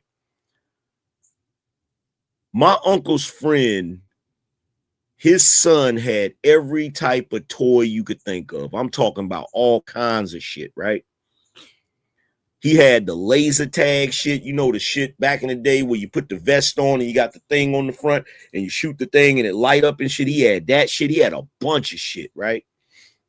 In fact, that was the first house I went to where I saw a big screen TV. So back in the 80s, he had one of the big screen, you know, the big screen TV, the projector TV that it's set on the floor, and it was about as tall as, you know, it's about as tall as a average size man, but he had the big screen TV and shit, right? I'll never forget it, right? I'm talking about he had bread. You feel me? He had money and shit, right? Because I remember in the basement, there was a bedroom, and the bedroom had one of them canopy beds. And I'm not talking about the little slim, the little iron slim joint. I'm talking about the wood shit, the wood canopy bed that's got like the freaking canopy above it. That's got the mirrors in it and shit. Like he had bread, like serious bread, right? And I remember being envious of, you know, even though we wasn't kin, you know, we still looked at his son like that was our cousin and shit, right? I remember being envious of them, like, man, they living it up. You feel me? As I got older, and this is the crazy thing, I found out later that my stepfather was actually cousins with my my stepfather is from New York. I found out that he's actually cousins with my uncle's best friend. I didn't know that shit, right? And I'll tell you how I found out that shit later, but I don't know what happened because I was a kid and I didn't live close enough to them to know what happened. All I know is this. At some point, my uncle's friend, his wife divorced him. Now, I don't know why his wife divorced him. I have absolutely no idea, and I'd be lying if I said I knew. But you know, when you a kid, you hear adults talking, so you get bits and pieces of shit, right? And so the bits and pieces that I got from it is that he didn't want the divorce. She wanted the divorce. He was fighting like hell to spend time with his kids. He was basically being treated like shit. And the only reason I know this is because I overheard my uncle talking about it because he didn't like it. He didn't like what was going on, right? So eventually, my uncle's friend sold his truck. And keep in mind, this was the type of friend this dude was to my uncle. At one point, my uncle couldn't find a decent job. He was going through shit. In fact, if you bought my book, there's a story in the beginning of my book, in the intro. There's a story about the uncle that I'm talking about, right? So at one point, my uncle couldn't find a job. You know, he was always good at working on cars, so he would make money working on cars and shit. But eventually, his friend was like, look, come ride with me in the truck. I'll show you how to drive the truck and you can get your CDL. Because back then, all you had to do was ride with somebody that had a CDL and they show you how to drive the truck or whatever, and you get your hours in, you can go get your CDL, right? And so that's what he did. So he did that for my uncle, and my uncle was able to become a truck driver, and he was able to make money, and he was good, right? But eventually, my uncle's friend, for some odd reason, had to sell his truck. I don't know why he had to sell his truck. Maybe it was because of the divorce. Maybe it was because of the amount of money he was having to pay. Because I'm pretty sure he was paying alimony and child support. Who knows, right? All I know is this. Eventually, that man went crazy. He lost his fucking mind. I'm talking about, you ever see somebody that's walking in the street, that you just see them, they always walking in the street and they just be talking crazy and shit. He turned into that. And the only reason I found out about it is because once I became a young adult, I bumped into him one time. Me and a couple people, we bumped into him one time. In fact, I think my uncle was there. And he was disheveled. You know, he wasn't dressed well, and you know, and he was talking crazy and shit. Like, some of the shit he was saying was coherent, but some of the shit didn't make no sense, right? And I remember my uncle saying, that's a damn shame. And I remember my grandmother talking about it. She was like, that's a shame. He, you know, he done lost his mind. Well, I'm trying not to say his name, right? She's like, he done lost his mind, you know? And I asked my grandmother about it. And she was like, I don't know what happened to him. He just wanders the street, you know, and all of that, right? Meanwhile, far as I can tell, his wife's still living it up, right? So one day, he was at somebody's house. He had walked into somebody's driveway, and they came outside, and, you know, he was talking crazy, and they was trying to get him to leave, and he wouldn't leave and shit. He really needed help. Like, he needed somebody to take him and commit him so they could medicate him and see what was wrong with him, but nobody did, right? So he went to these people's house.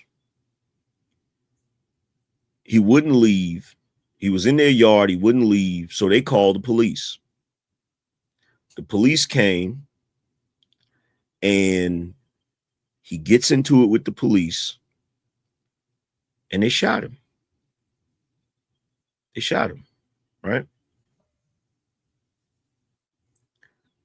And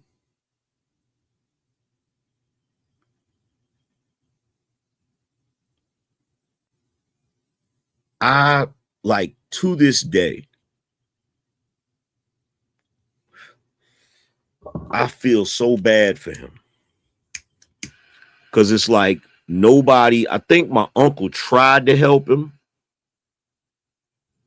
But, you know, back then, people didn't really understand when people had mental illnesses and shit like that. And I guess my uncle figured sooner or later he would get it together. I don't know, right?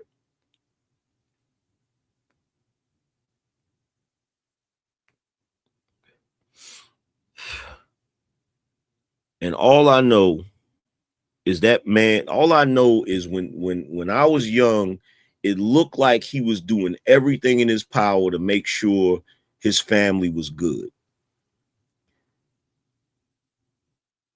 And his reward for all of that shit was being brought to ruin, right? But here's the crazy thing. There's a few men I know like that. There's a few men I know like, there's one man I know that allegedly drunk himself to death. I don't think he drunk himself to death. I think he was poisoned. And I think it was his wife that did it.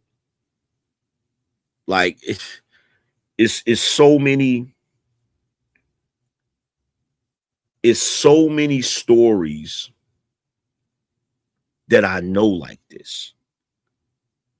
From men from the boomer era that worked their asses off. They worked like dogs to take care of their family, and they didn't get shit in the end. They didn't get nothing in the end. Like they didn't even get the props from it. They didn't even get the props from it.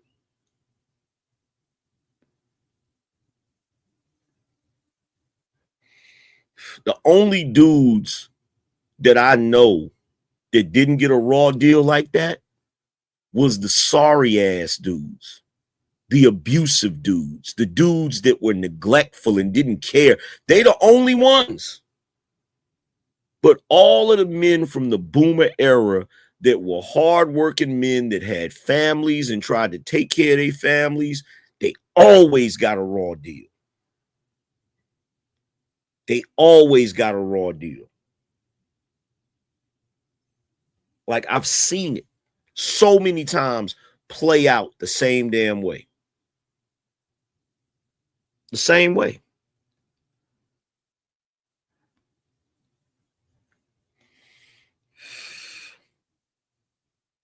I've seen it play out the same way.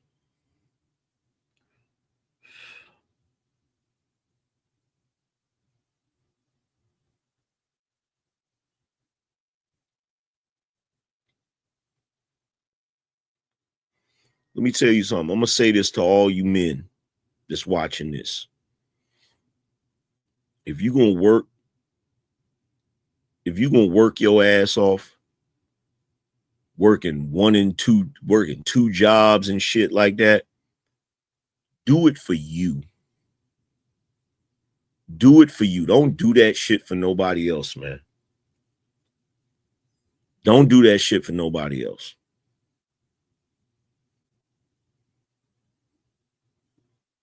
Don't do that shit for nobody else.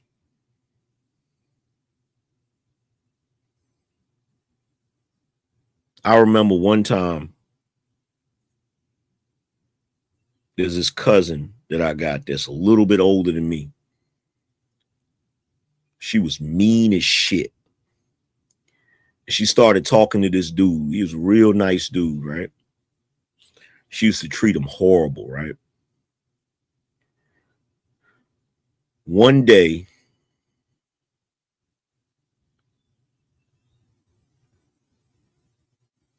it was storming outside. Like it was raining. I was at my grandmother's house. It was storming and shit. My grandmother said, why do it look like she's looking out the window? She said, why it look like somebody out there in the gutter? And I think my uncle went out there to see who it was. And it was that dude. She had got into it with him. And I think he was staying there with her. And she was staying with her people. And they kicked him out in the damn rain.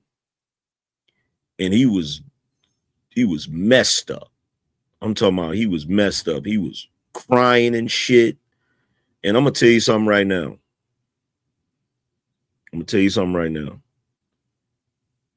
There's nothing in this world. Nothing in this world is worse than watching a grown man cry. And when I say cry, I don't mean the Denzel tear or the tear streaking. I'm talking about when a man is broken and he's sobbing. There's nothing in this world worse than that, bro. Nothing. I'm telling you right now. The worst thing you could ever see is a broken man. It's heartbreaking. It's gut-wrenching. You know, my grandmother told him to come in the house, you know, gave him a towel and stuff so he could dry off because he was literally laying in the gutter in the rain. And my grandmother called the pastor of our church, and the pastor came and got him. I never seen him after that.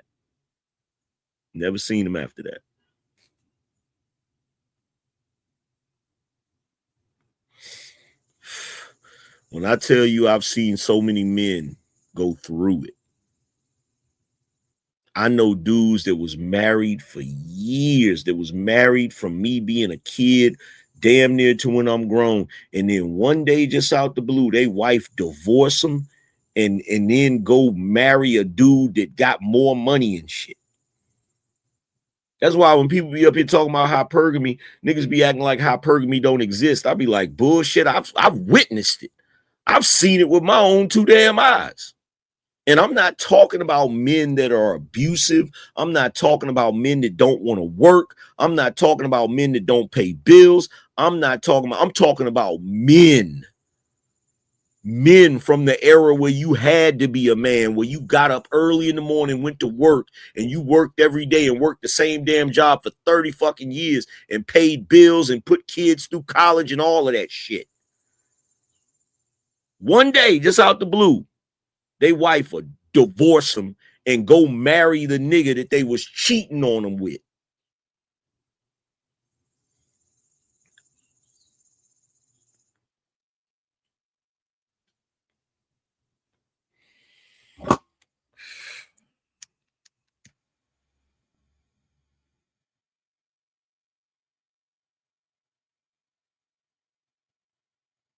And here's the thing. This is what you got to realize. When these women turn on their husband, it don't just be them. That woman's whole family turns on that man. And he ain't even did shit. He ain't even did nothing.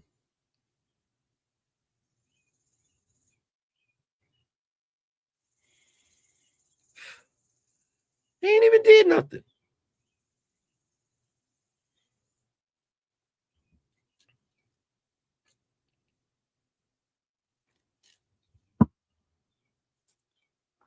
He ain't even did nothing. The only dudes, like I said, the only dudes that I know that didn't go through that shit was the thugs. The thugs, the street niggas, none of that. They didn't go through none of that shit. They ain't go through none of that shit.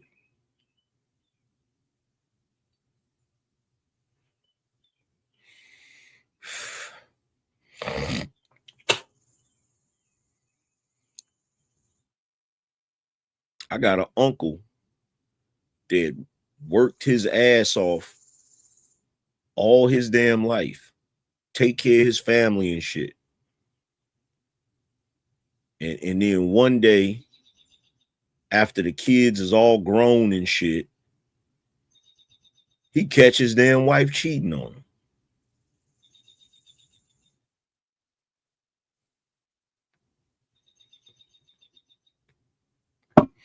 Could you imagine being the sole provider of your household?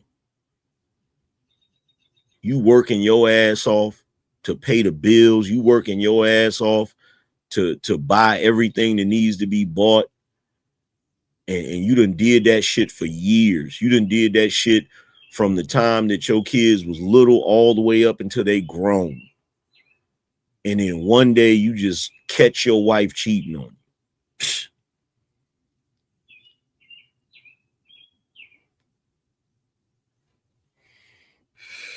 This is what built the Angryman.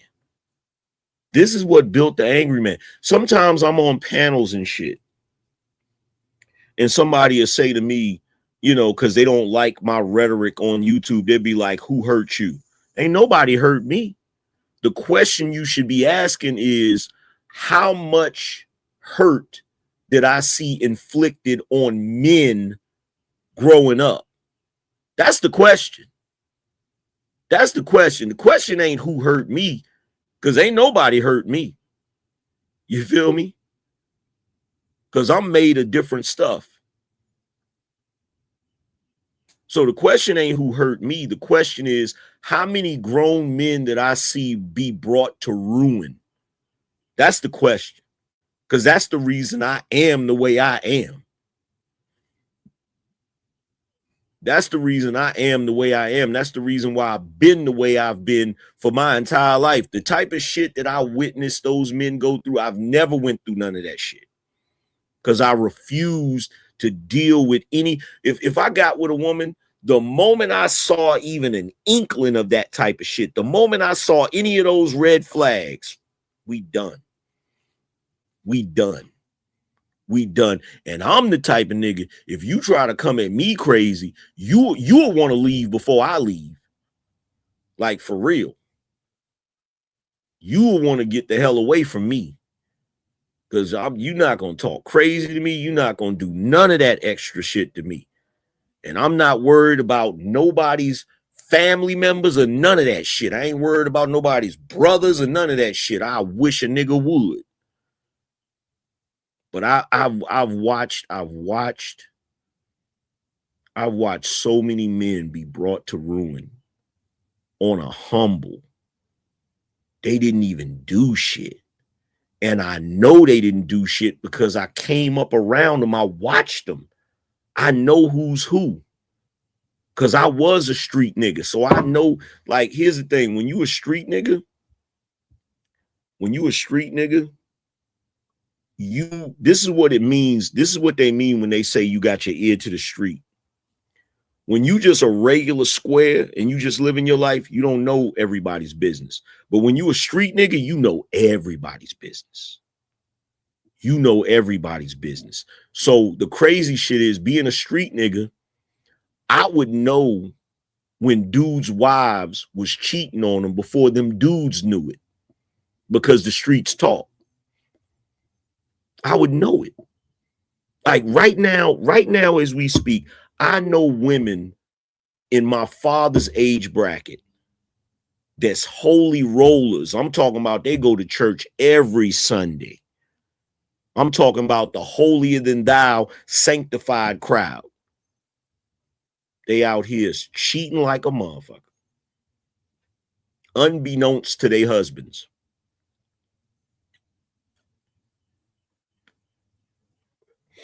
Cheating like a mother. You know who they cheat with? The dope boys. That's right. They'll be in a relationship. They'll be married to a straight shooter. They'll be married to a dude that don't do no drugs, that don't really drink alcohol, that go to work every day, and they'll go out here and cheat on them with a dope dealer. They'll go out here and cheat on them with a hustler, with a street nigga.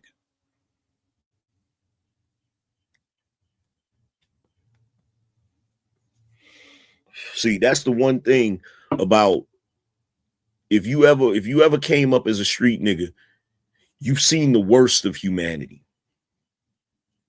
You've seen the worst of humanity.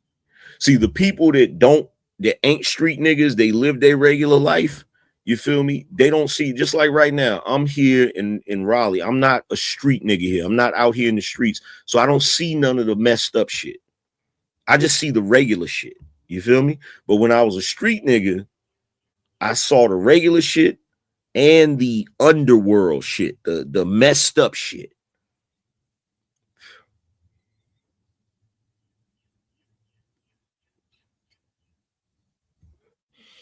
And I'm telling you right now, it's a cold world. It's a cold world. You have no idea how cold it is. These people out here, man, because look, the craziest thing about a human being, I don't give a damn what they do.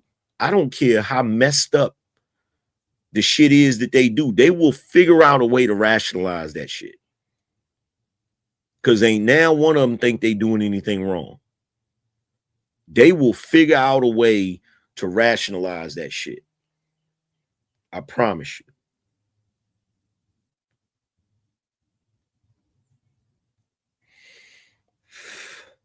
And by the way, some of you folks that know me personally, that's watching right now, because that's the other thing, y'all. A lot of people that know me, they watch. They don't say nothing in the chat room, but they watch from the clouds. If it sounds like I'm talking about you, yeah, I'm talking about you. I know your business. I know your business. But out of respect for people, I don't say no names. But when I be telling these stories, some of y'all be watching. You be like, I wonder if he talking about me. Yeah, I'm talking about you. I'm talking about you. You think I don't know? That's the reason why when I go to family events and family functions and shit, that's why y'all be looking at me funny. You think I don't know? I know why you be looking at me funny. Because you done watched one of my shows and you know I was talking about you. But I didn't say your name. Because I'm going to tell you something right now. I could fill a warehouse with the dirt I know. I could fill a fucking warehouse with the shit I know about what niggas do. Because I used to be a hustler. And the one thing about being a hustler in the street, nigga, is everybody talks. Everybody tells their business. Everybody. Everybody. If you a street hustler, you ain't got to do nothing but sit around and listen. That's all you got to do. That's all you got to do is sit around and listen. And you'll hear it all. You'll hear every sordid detail, every raggedy, all of it. All of it. And the only reason it's like that is because street niggas have to be like that. You have to be like that because you got to know who got busted, who got locked up, whose house got raided, who's snitching, who doing this, who doing. You got to know all of that shit if you're going to survive. If you're going to survive the streets, you got to know all of that shit.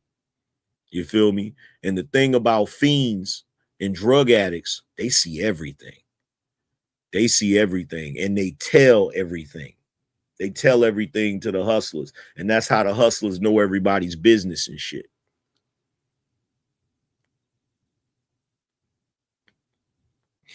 Because niggas will be like, well, how you know that dude's wife was cheating on him? I tell you how I know that dude's wife was cheating on him. Because 3 a.m, when that damn fiend, when that dope fiend was walking down the damn street and nobody seen him in the damn dark, he saw the chick going in the nigga's house 3 a.m. Seen it like, ooh. Ain't that so-and-so? Oh, that's so-and-so. She a holy roller. She go to such and such church. What the hell she doing going in that dude's house 3 a.m? She damn sure ain't going there to play cards.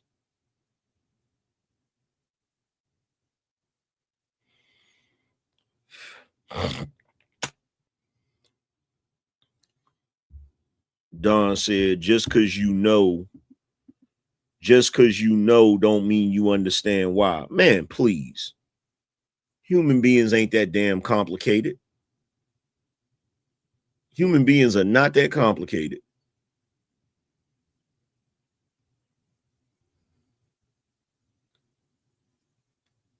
Let me tell you something. Let me say this again because you obviously didn't hear it. If you've ever been a street nigga, if you've ever been a hustler, all you got to know is the what, the where, and the when. And just from those, you'll know the why. Because if you don't have enough discernment or enough intelligence to know the why, you're not gonna be no street nigga for long.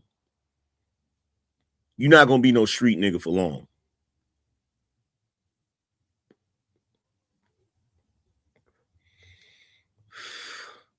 You got to put shit together. You got to put shit together. Like, I'll give you a prime example, right?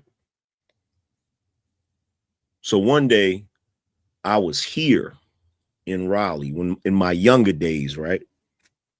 When niggas was ripping and running the street. So one day my cousin is like, yo, I gotta go check out this dude and do XYZ. I'll let you put together what XYZ is, right? So he like, yo, you rolling with me? I'm like, fuck it, I'll ride with you. So we ride out to go meet this dude so my cousin can do what he do, right? And we leave, and a couple days later, he calling my cousin again. And so my cousin like, yeah, I got to go meet so-and-so. Okay. Couple days later, he hitting him again. Couple days later, he hit him again. And so I asked him, I was like, cuz, hold on for a second. This dude calling you every other day, is he leveling up or is he still doing the same thing? Oh, he's still doing the same thing. Now, as a hustler, that don't make sense to me. Because if you are linking up with this person on Monday and you done did what you did and got off what you got off by freaking Wednesday, and then you hitting them up again for the same thing, and you done got that off in another couple of days, you're going to level up. You're not going to keep staying at the same spot. You're not going to keep. So I'm like, yo. So one day he couldn't get in touch with my cousin. So he hits me up. And I'm like, nah, bruh. Ain't nothing popping. You're going to have to holler at my cousin. Right? Now, like the dude was saying in the chat, he said, just because you know the what don't mean you know the why. Bullshit. Because in that situation, I knew the what and I put together the why. Right? So, not long after that, my cousin got hemmed up, got locked up, had to go to jail. So on his court date, me and his younger brother go to his court date. We go in the courtroom and we sitting there waiting for them to bring him out to be seen. And they ended up doing a continuance for some reason, so they didn't bring him out, right? I get up. So they're like, yo, we're doing a continuance or whatever. So he wasn't going to be seen that day. So me and his younger brother get up to leave the courtroom. This nigga sitting in the damn back of the courtroom. The nigga that my cousin is going to see every other day. This nigga sitting in the back of the courtroom. Now, I know the what, but I can put together the why he was in that damn courtroom. So again, when it comes to being a street nigga, and let's be clear about something, I was a smart street nigga. I wasn't no dummy. Because I understand critical thinking skills. Like, if you see the what and the when and the circumstances around that shit, you gotta put together the why. You gotta be able to pull a fucking assessment out of thin air, because it may your freedom or your life may be riding on that shit. So don't come in here telling me, oh, you don't know the, just because you know the what don't mean you know the why. Like, nigga, please. Are you serious? Shit like that, I could read it with my eyes closed. But that's only if you understand what you're dealing with. So going back to what I was saying, when I hear rumors about this one and that one, and then I'm somewhere else and I hear another rumor about this one and that one, and the rumors line up before, after a while, it's no longer a rumor. And some of y'all be like, well, no, because rumors spread. Rumors spread, but you know, when you want to know the difference, you want to know how you discern what's a rumor from a fact. If every time you hear that rumor, the shit is said the same exact way, it ain't a rumor, it's a damn fact. So when I'm sitting there and I'm around certain people and I'm mingling and doing what I do, and I'm around this one and around that one, and I hear niggas talking, and I'm one of them niggas, I sit around and listen and pay attention to everything everybody's saying. I don't give a damn. You could be speaking in code. I'm still going to understand what you're talking about because I'm going to put it together. So when I tell you that I know people's business, back in the day, I knew people's business. I knew who was doing what, why they was doing what, all of that shit.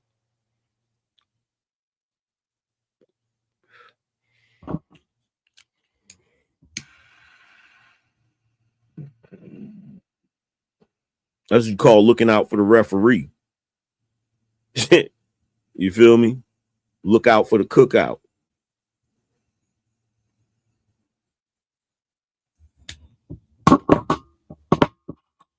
And keep in mind, the only reason I'm like that, nigga, I jumped off the porch at like 13, 14 years old.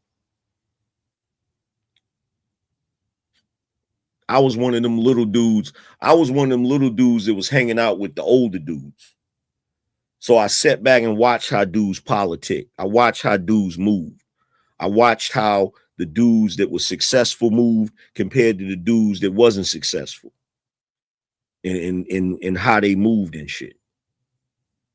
But there's a reason that when I look back on life, it's the men that walk the straight and narrow. The men that were what you would call a square or a lane. The dudes that would get up and go to work every day and they never engaged in, they didn't smoke no weed. They didn't drink no liquor. They didn't hang out. They didn't do none of that. There's a reason why their wives got over on them. There's a reason why their wives would cheat on them and they wouldn't know about it. Those women couldn't do that with the hustlers. They couldn't do that with the street niggas because the street niggas knew better. Game recognized game. You can't slick a can of oil. Every dude that I know that was a street nigga, every dude that I know that was a hustler, they never went through none of that shit that the other men went through. And that is a sad commentary on life because it's not supposed to be that way.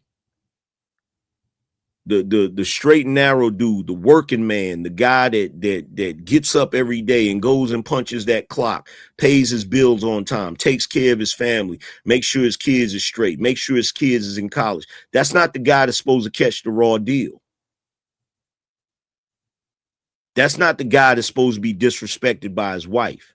That's not the guy that's supposed to be disrespected in his house. That's not the guy that's supposed to have a woman, his wife talking crazy to him. But that just show you how messed up it is. Just how messed up the game is. See, those women, they'll do that with their husbands, but then they'll go mess with the dope boy. They'll go mess with the street nigga. They won't do that with him because they know he'll fire off and go to jail. He don't care. He don't care because in his world, the main thing that matters to him is being respected. And I know niggas that'll die about their respect, so they damn sure don't care about going to jail over it.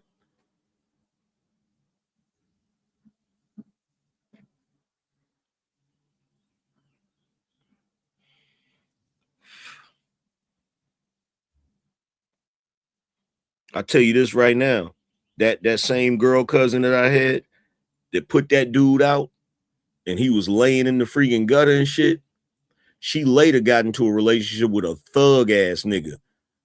Ask me if she treated him like that. The obvious answer is hell no. She didn't play with that nigga. She didn't play with that nigga, not even a little bit.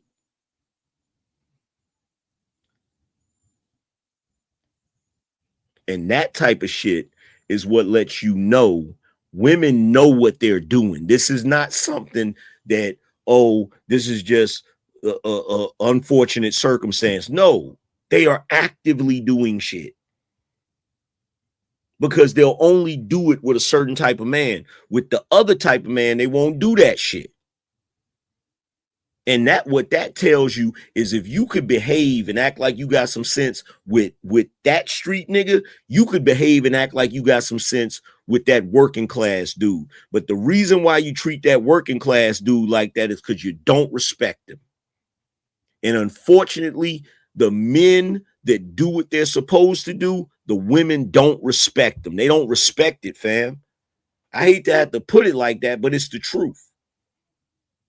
The working class guy, the guy that you consider to be a square or a lame, in our culture, the women do not respect them. Not even a little bit.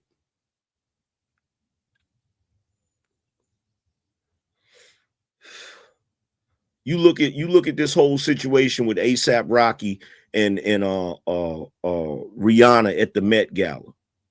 You know the reason why she coming at him crazy like that? Because he over there playing Mr. Mom. He over there, he dedicating himself to her, being with only one chick and freaking, doing all that extra shit, playing, Mr. Mom and shit and all of that crap. Guess what? The moment he switched up and became that, she stopped respecting him. You look at Sierra and Russell Wilson. Sierra don't respect that nigga. She with him because that's her best situation. Sierra's not with Russell Wilson for no altruistic reason. She's with him because she was at her wit's end. She was at the end of her rope, and she pulled a buzzer beater in the fourth quarter. And Sierra just happens to be one of the women that's smart enough to know what side of the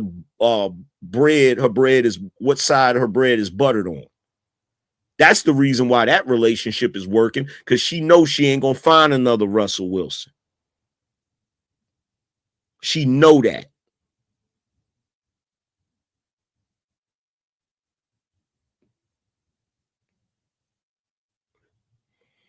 She know that shit. She know she was at the, she like, look, Sierra ain't stupid at all. She ain't stupid, but I tell you this, the way Rihanna is about to do ASAP Rocky, the way Meg did Tory Lanez, you ain't never gonna see nobody do Future like that.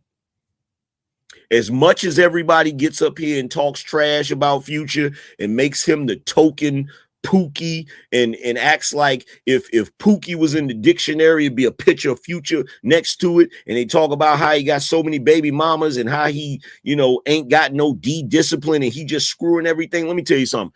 You're never going to see a woman do him dirty. It ain't going to happen. It ain't going to happen because he understands what they are. You're never going to see a woman do 50 Cent dirty because he understands what they are.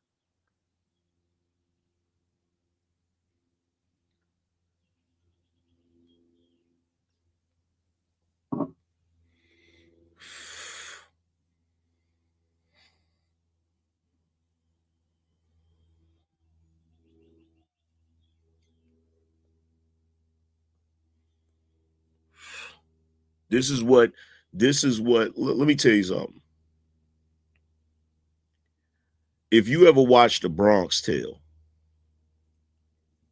you had Sonny, who was the street nigga.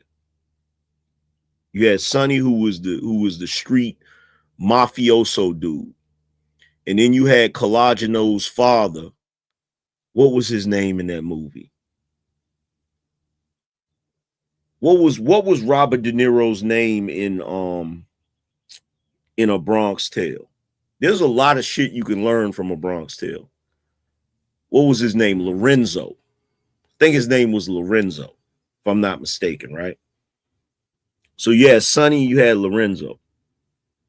Collagenou told Sonny, he said, the working man is a sucker, right? And Lorenzo was telling him, he's like, no, the working man isn't a sucker. The working man is a winner. The working man gets up and goes to work and takes care of his family. The working man is a man. But see, here's the thing. Collagenou was a kid, so he could not articulate why the working man was a sucker, right? Sonny could if he had the conversation with him. He wasn't saying he's a sucker because he works a job. He wasn't saying he's a sucker because he takes care of his family. He's saying the working man is a sucker because the working man always gets screwed over. That's why he was saying he's a sucker. The working man always gets screwed over. Now, some people will say, well, you know, the working man wasn't a sucker because Lorenzo was still alive, still driving the bus, and Sonny lost his life. But then you got to ask yourself the question, which life is the better life? Which life is the better life? Being the square like Lorenzo, driving the bus, having to take everybody's shit? Or living your life the way you wanted to live it, the way Sonny lived it, even though he lost his life early? So you got to ask yourself that question. You got to ask yourself that question. And only you can decide which one was better, right?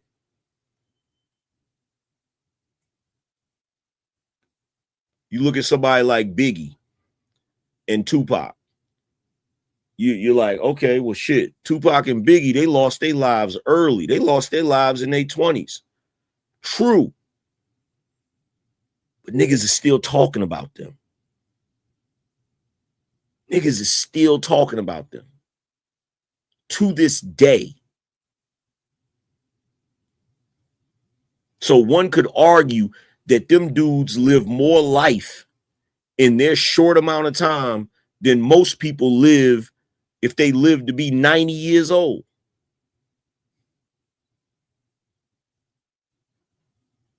And trust, I've sat there and I've wrestled with it. I've wrestled with the thought of it.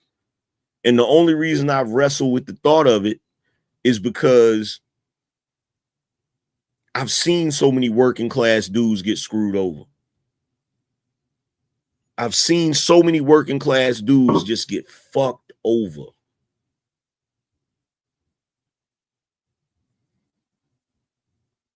Now, me, you could consider me a working class dude now, but I'm still a street nigga. You never stop being a street nigga. You just stop engaging in street activity, but you never stop being a street nigga. You still see shit the same way. You still see it the way it is.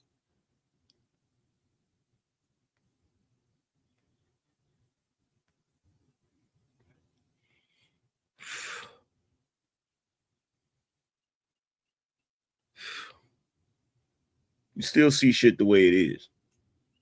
Because the shit don't change. Still the same. It's still the same game. It's still the same goofy game, regardless of what year it is. And see, the thing about it is the women, as far as their game, they've gotten worse. They've gotten worse. They've gotten worse. They be genuinely, these chicks be genuinely out here trying to run game on y'all niggas. And y'all be trying to chalk it up to, oh, that's just the way a woman is. Y'all better wake up. Y'all better wake up, because the women are playing a game that a lot of you niggas ain't equipped to play. You feel me? A woman will link up with a dude online, convince that dude to fly her out. He'll fly her out to his city, he'll pay for the plane ticket, fly her out to his city, pick her up at the airport, go get a hotel room, take her out to eat, take her shopping and shit, come back to the hotel room and think he gonna get some sex, and she be like, nah, I didn't come out here to have sex.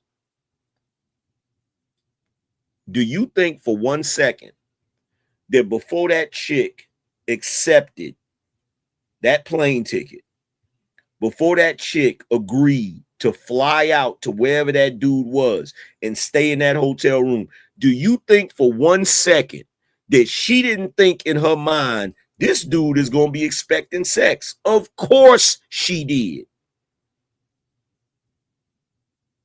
But there's a reason why she didn't say to him on the phone, yeah, I'll come out there, but I'm not having sex. She's not going to say that, because she understands that leaving it open, leaving the possibility of him having sex with her is going to motivate him to not only fly her out, but to spend all of that money that he's going to spend on her.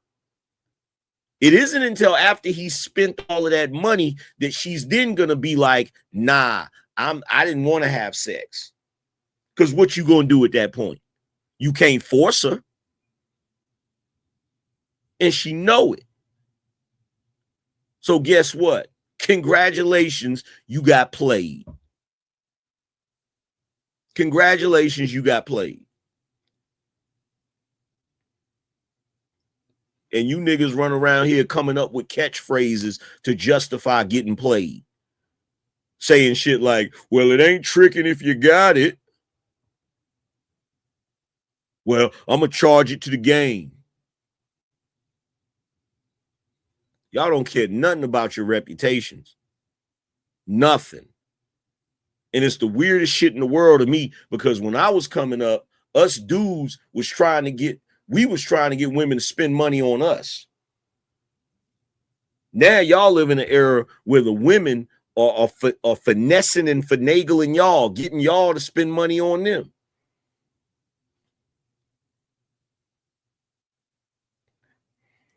And these ain't even your wives. Like back in the day, dudes would call a chick up and be like, yo, let's link up, and would go park somewhere, sit in the car and chill and talk for a while, smash, and then drop them off back at home. Ain't spent no money on them. No money. You niggas flying chicks out, getting expensive hotel rooms, taking them to Roof Chris, taking them shopping, buying them freaking Chanel and shit. I guess because you're trying to be like Drake, not realizing Drake a freaking damn near billionaire. He can do shit like that.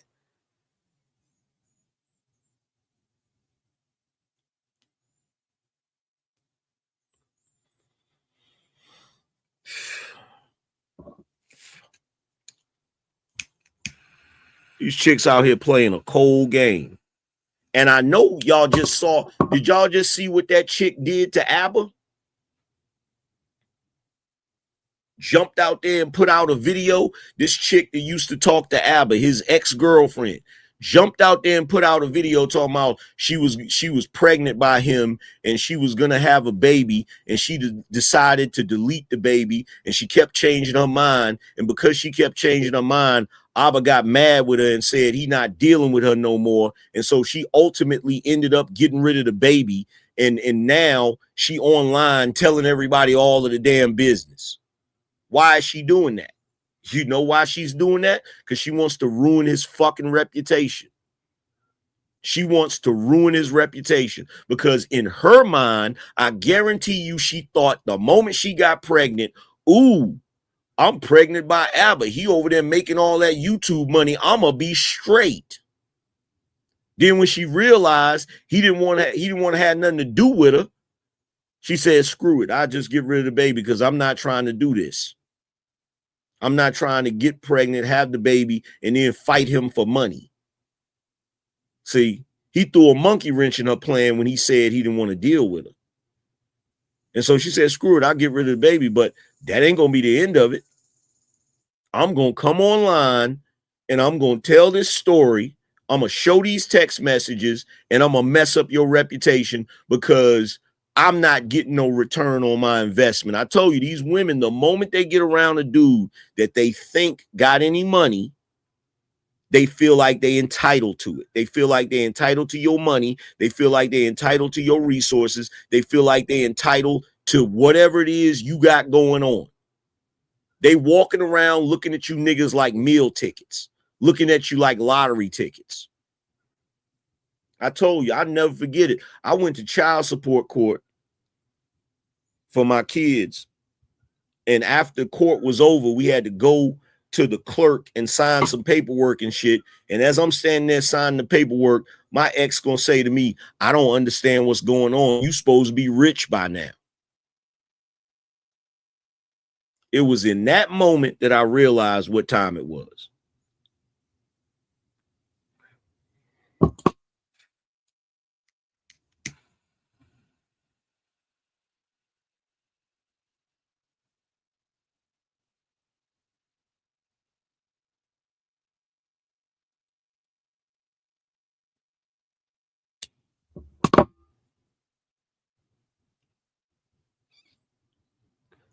Said that was fresh from Fresh and Fit. No, this is a different story. This is a different story. You had Fresh from Fresh and Fit. You had his situation with the Asian chick.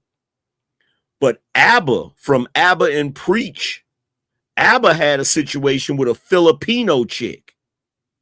I'm telling you, ain't nobody safe. Like cats will sit back, cats that don't like Fresh and Fit, they'll sit back and be like, Fresh deserved that shit. They'll be like, he deserved that shit. Look at how they talk to women and shit. Abba and Preach don't talk about women like that. They don't be on their show talking about women crazy. In fact, Abba and Preach make it a point to let y'all know that they don't fall into that category of the Fresh and Fits and dudes like that. They not red pill. And look at what still happened.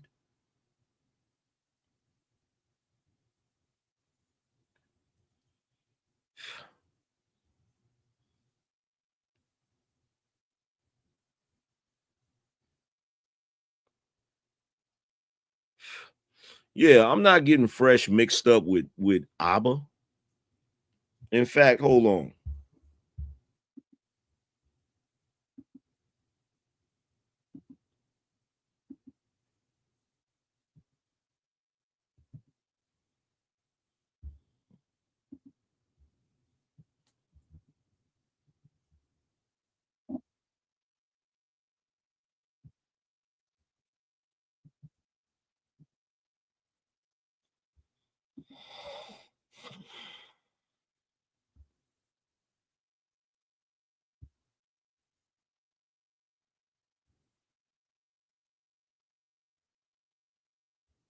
Here you go right here. Tell you, these chicks is playing a cold game out here, bro. And the reason why they playing this game is because Kevin was right. Winter is here. Winter is here, and these chicks are desperate. These chicks are desperate.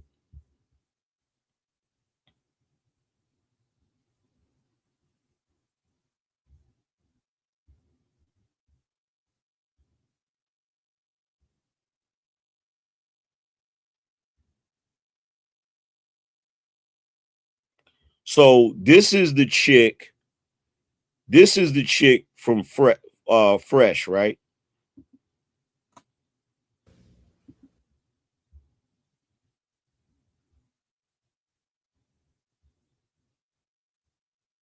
And see, this is why you don't do shit like this.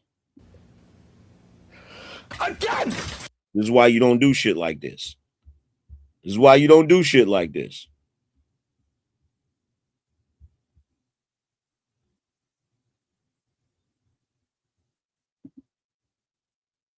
Yeah, homegirl's trying to flirt with me. She's What? Like, I know you want me. Pregnant by him after you accelerate the whole process insanely fast. Then you're thinking about going through an abortion, which you do end up doing, and you lie about the timeline. Yeah, like, and don't not forget. Right. So when Fresh went through his shit, ABBA was on him. ABBA was on him. He was on him. Look, ABBA did a video about what's his face? Damn, I can't think. When I tell you guys all these red pillars are scammers, this is what I mean. I feel like red pillars date single moms more. I'm not through thick and thin to keep that. So ABBA did a video on him. I forgot his name. I can't think of his name and shit. But ABBA did a video on him, right? He did a video on my man, House of Hypocrites. I got 7 kids. He did a video on him. He did a video on Fresh. And now everybody's doing a video on him. Shout out. And that is And this is some nasty work because this is peak hypocrisy. 5 months. Interaction, text message, and put a name of a famous celebrity or something and act like this is an interaction.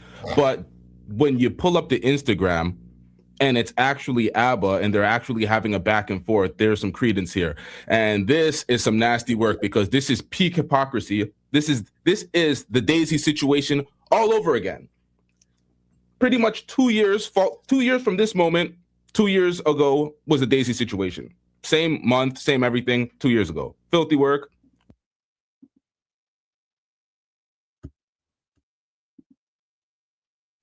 What is going on? How does ABBA end up in this situation after calling out Fresh and holding Fresh accountable for the exact same situation? Let's get into the details and let's see if there's some validity here because this is crazy, man. What the hell? What's going on with this computer today? And involved with each other for my name is What the? Sorry, Chad. Libby. And I was a girlfriend. Let's do this again. Damn. Hi, my name is Libby. And I was a girlfriend of ABBA from ABBA and Preach. We were together for 5 months and involved with each other for about 8 months total. But 5 months of that was a serious, committed relationship. I know when someone thinks 5 months, they think what can really happen in 5 months. But I think most would agree the first 5 months of a relationship can feel very intense and be filled with a lot of love. And that means you can feel the opposite of that intensity if things are not aligning or if things are not compatible. I'm going to be talking about a pregnancy in which ABBA ultimately walked away from. And I'm going to be talking about the difficulties and the emotionally harmful interactions I've had with ABBA. I want to acknowledge something up front, and that is I know exactly who I'm speaking about. I know exactly who ABBA is. Mind you, chat, this video dropped 12 hours ago. 12 hours ago on her channel. It is a new channel. This is the first video on the channel. She said it's going to have a part 2. So there's more details to be released later. First video. So why do you think she's doing that? She's obviously doing it because, one, she wants to, I guess, expose ABBA and try to ruin his reputation. And yeah, they did a video about Night Talk, so I know he gonna chime in on it. I call ABBA and I tell him it was never in my values to terminate the pregnancy, and I think it's better if we co-parent. So ABBA's really upset, and we hang up, and he tells me to get the abortion.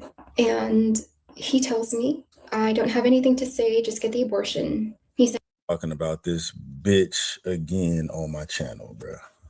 You know, from y'all know it's well documented that I don't fuck with Abba.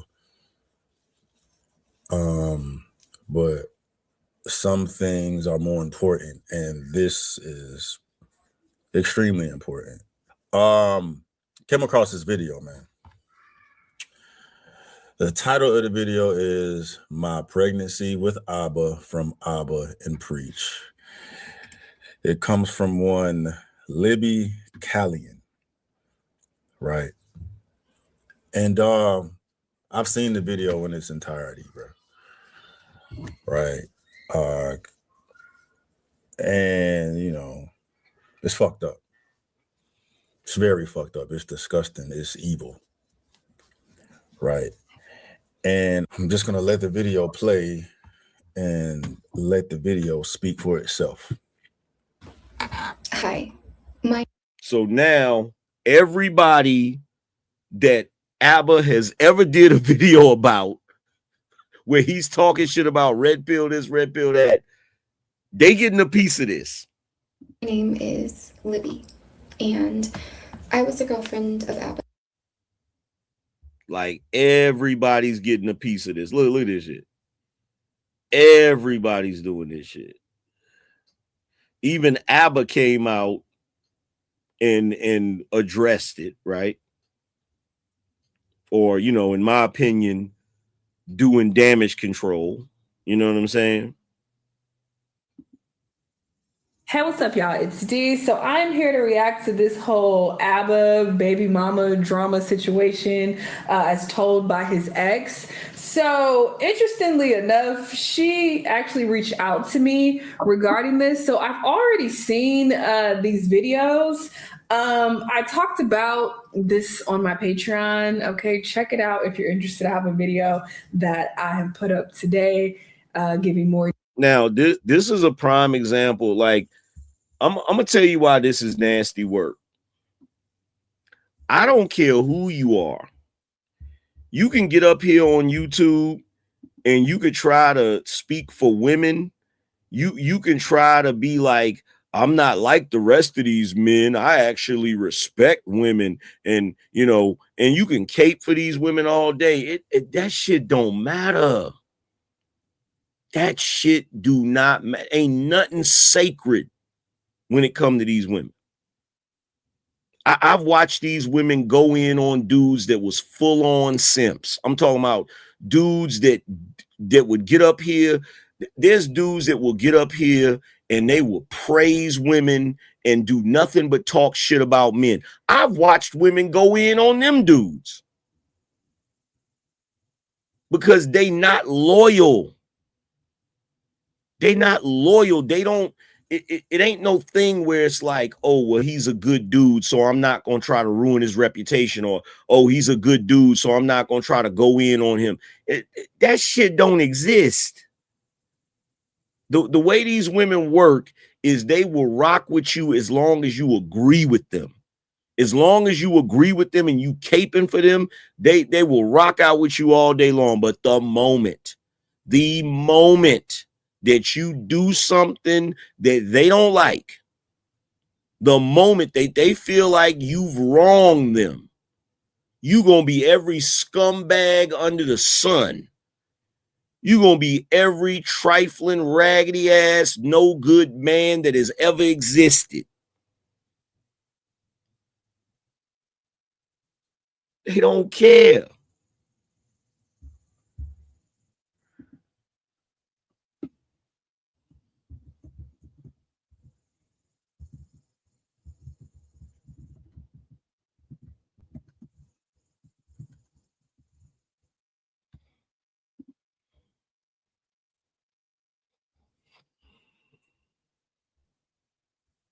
Is the original video even up?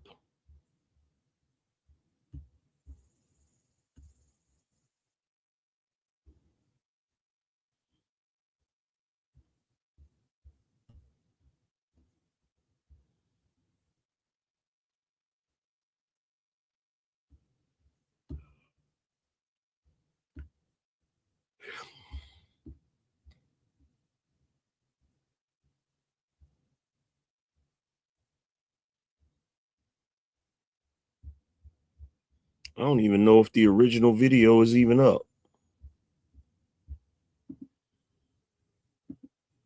Screenshot of Abba's message saying that he doesn't want to be a part of this anymore. I pretend to send it to Myron Gaines, and I never do it. Oh no, nah, dog. No way. There's no way. There's no way she shot that text to Myron. There's no way she shot that text to Myron Gaines. There's text out loud from you going back and forth with somebody. And see, that's the diabolical shit. Libby. Then most people would look crazy as well. As always, we're going to check out some of these comments on this video. Libby Callion.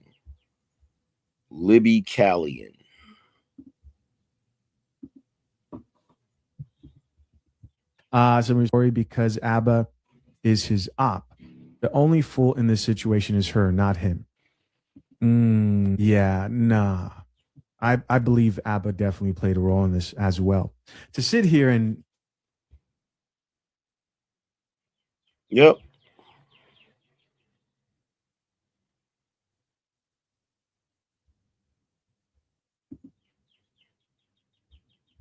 There's the video right there. Hi, my name is Libby, and I was a girlfriend of Abba from Abba and Preach. We were together for 5 months, and How many views does this got? This joint got 15K views. involved with each other for about 8 months total, but 5 months of that was a serious, committed relationship. I know when someone thinks Now, the nasty work is that she threatened to send all of the information to Myron. Oh my God, she threatened to send all of the information to Myron. In fact, let me look and see if Fresh and Fit are talking about this, because I know Myron having a field day with this.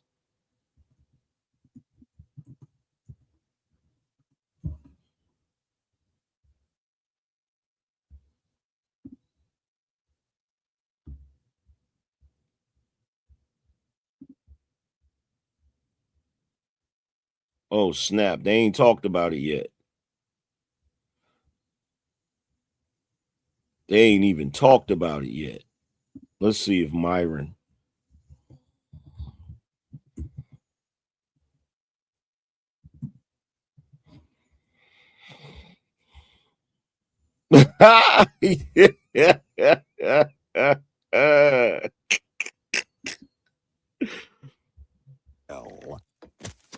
Well.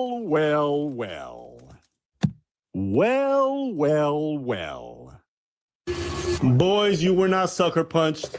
Take some accountability. Hold that L. His podcast is all about holding women accountable. He can hold this L and he can hold that accountability as well. It's funny because what you claim to be loyalty is the exact opposite of accountability. No matter what the up is, you have to throw accountability out the door. It's no longer accountability, because no matter what happened, no matter this, no matter that, I'm going to have your back no matter what. All that, the accountability is out the door. Did Fresh get her pregnant or not? And if he did, he got to be accountable for that. She texts me and she says, "You're out of the pregnancy. I'm going to handle this by yourself since you haven't messaged me back. You're out." First off, I'm like, since when do you want to keep this? Oh,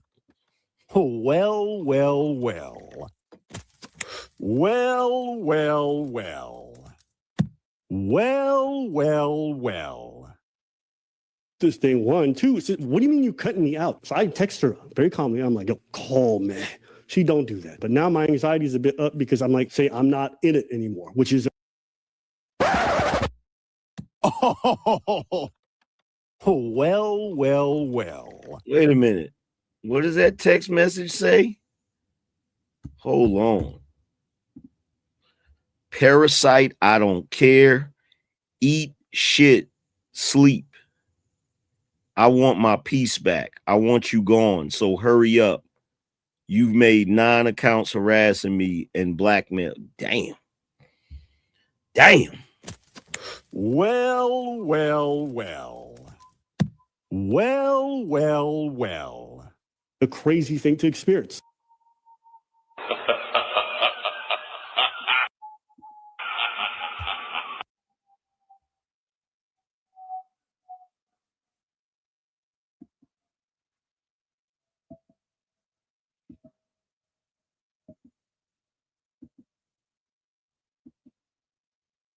Well, well, well.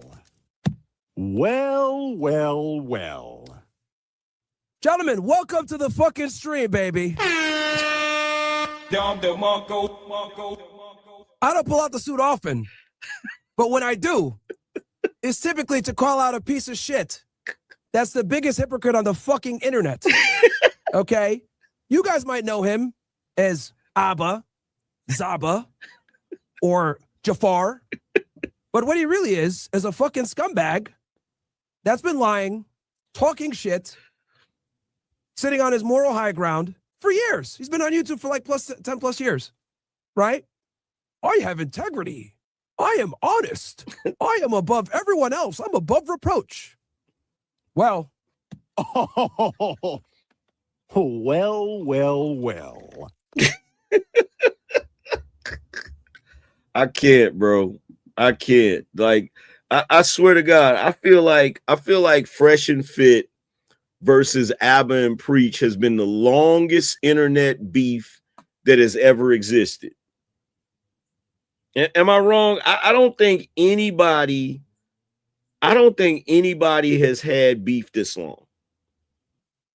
This shit is crazy. This shit is crazy. But like I said, hey, these women do not care. They don't care about your reputation. They don't care who you think you are. They don't care about none of that. They don't care about none of that. None of that. It's all fair game in their mind. BINO check. If you're in the building, show your work. Drop 20 on the Super Chat or Cash App. Yo, shout out to 3-Band Podcast. He said, I'm doing my part. That's that BINO energy. Appreciate you. Shout out to Beans and Green, says something for the grill. I appreciate you. That's that BINO energy. Shout out to Joey Montana, said, I think YouTube is playing with your channel because I didn't even know you were live until I just so happened to be watching one of your pre-recorded videos. I think you've been shadow banned. I'm not shadow banned. That's that BINO energy. Let's see. Shout out to Kish, said, what Guan, just checking in and supporting. Appreciate you. That's that BINO energy. Let's see. Shout out to Sir Bradley in the building. That's that BINO energy.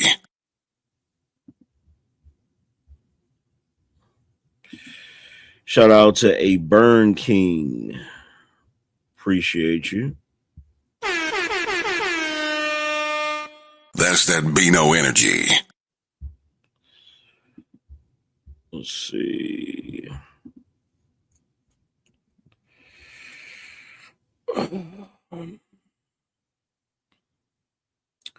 Shout out to my man Quentin in the building. Quentin said, shout out to AM and the BINO Nation. That's that BINO energy. Shout out to Corell. He said, what up, AM? BINO check in. That's that BINO energy. Shout out to Gone Postal. That's that BINO energy. Shout out to Corell again. He said, I hope Strag Fricassee is on the menu. That's that BINO energy. Shout out to Anwar. He said, these women are proof that the Antichrist is real. That's that BINO energy. Let's see. Shout out to Jerome. He said, bring the truth, bruh. That's that BINO energy. Shout out to Gayton, excuse me, with the 90 spot. You know what? We gonna put you as a sponsor anyway.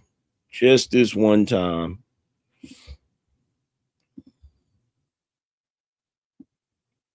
$90 is damn near $100, so we gonna just throw that up there.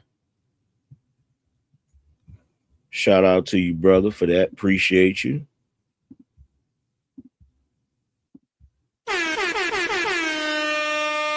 That's that BINO energy.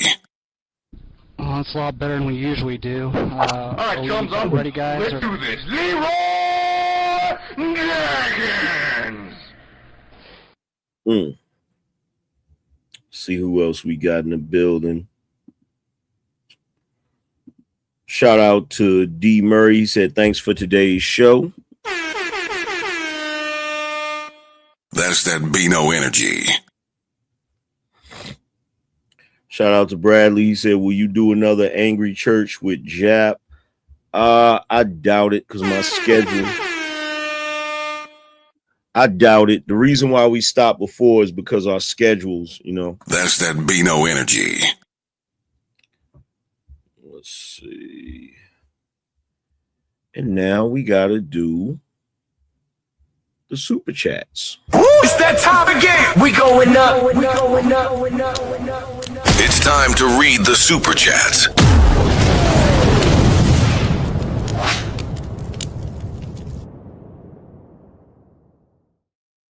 Shout out to Brendan. He said for the show, appreciate you. Shout out to JD. He said love to BINO Nation. The vision is real. YouTube channel. Appreciate you, fam. Shout out to Dominique. Said wish I could give more AM, but I appreciate you. Appreciate you, fam. Let's see. Shout out to Dark Power. Appreciate you. Shout out to Treese. Appreciate you. Shout out to IMP. He says salute the light-skinned God. Blessings. Appreciate you, fam.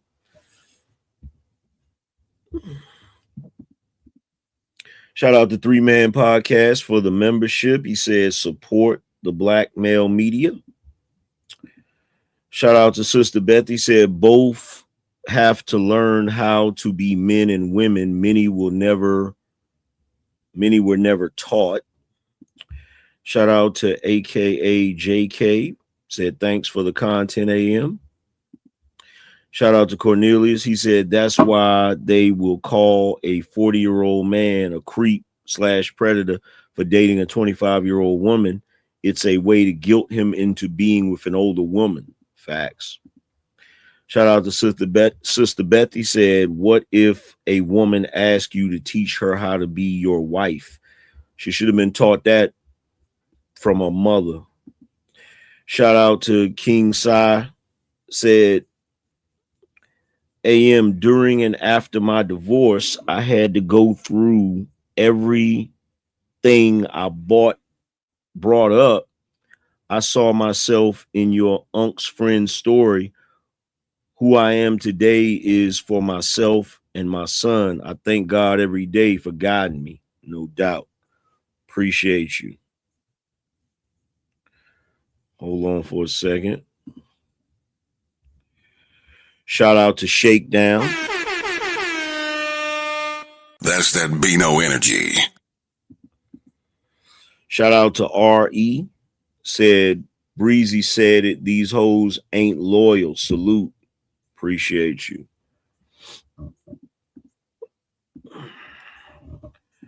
Shout out to Red Samurai. Shout out to Burning House TV. Said the cost of a legacy is overpriced these days for brothers. Thanks for sharing your personal stories, AM. Bless. Appreciate you. Shout out to Snuggle Puff. Said, I wish I can contribute more, but please keep doing what you're doing, AM. Much respect. Tough times. No doubt. Appreciate you. Shout out to the Massive Gamer for the membership for 25 months. Said Ling Ling, her name is just Linda. a westernized. Shout out to Marcus, said it used to be don't have a paper trail. Now it's don't send it through text. Shout out to the lowly one. Appreciate you. Shout out to Arthur Lee. Said long time, keep cooking, bro. Appreciate you. Yo, shout out to everybody that came through. I appreciate y'all. I'm about to get up out of here because I'm about to go to sleep early. I'm about to go to sleep around 8, 9 o'clock, man. Shout out to all of y'all that came through and contributed to the show. It's greatly appreciated. Y'all already know what time it is. But I'm about to get up out of here, and I'm going to holler at you guys later. Deuces.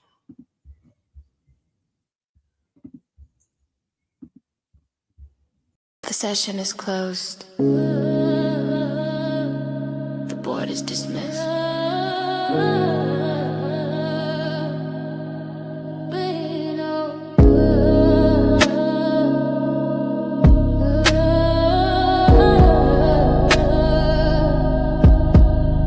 I gave you the blueprint, now go build a estate. Stop arguing with broke, man, stop debating with fate. We don't negotiate value, we dictate the price. You watch the show for free, I just gave you a slice. But the real ones know where the equity lives. We taking everything, we got nothing to give. The manual is waiting, you know where it's at. This ain't a gamble, it's a guaranteed bet. Go protect, lead. Go and plant the seed. Go protect, lead. That's the code we need. Go to the side, secure the command. The Angryman Channel, the standard of the land. TheAngrymanChannel.com. Get the shirt, get the book. Start watching, start working. We up.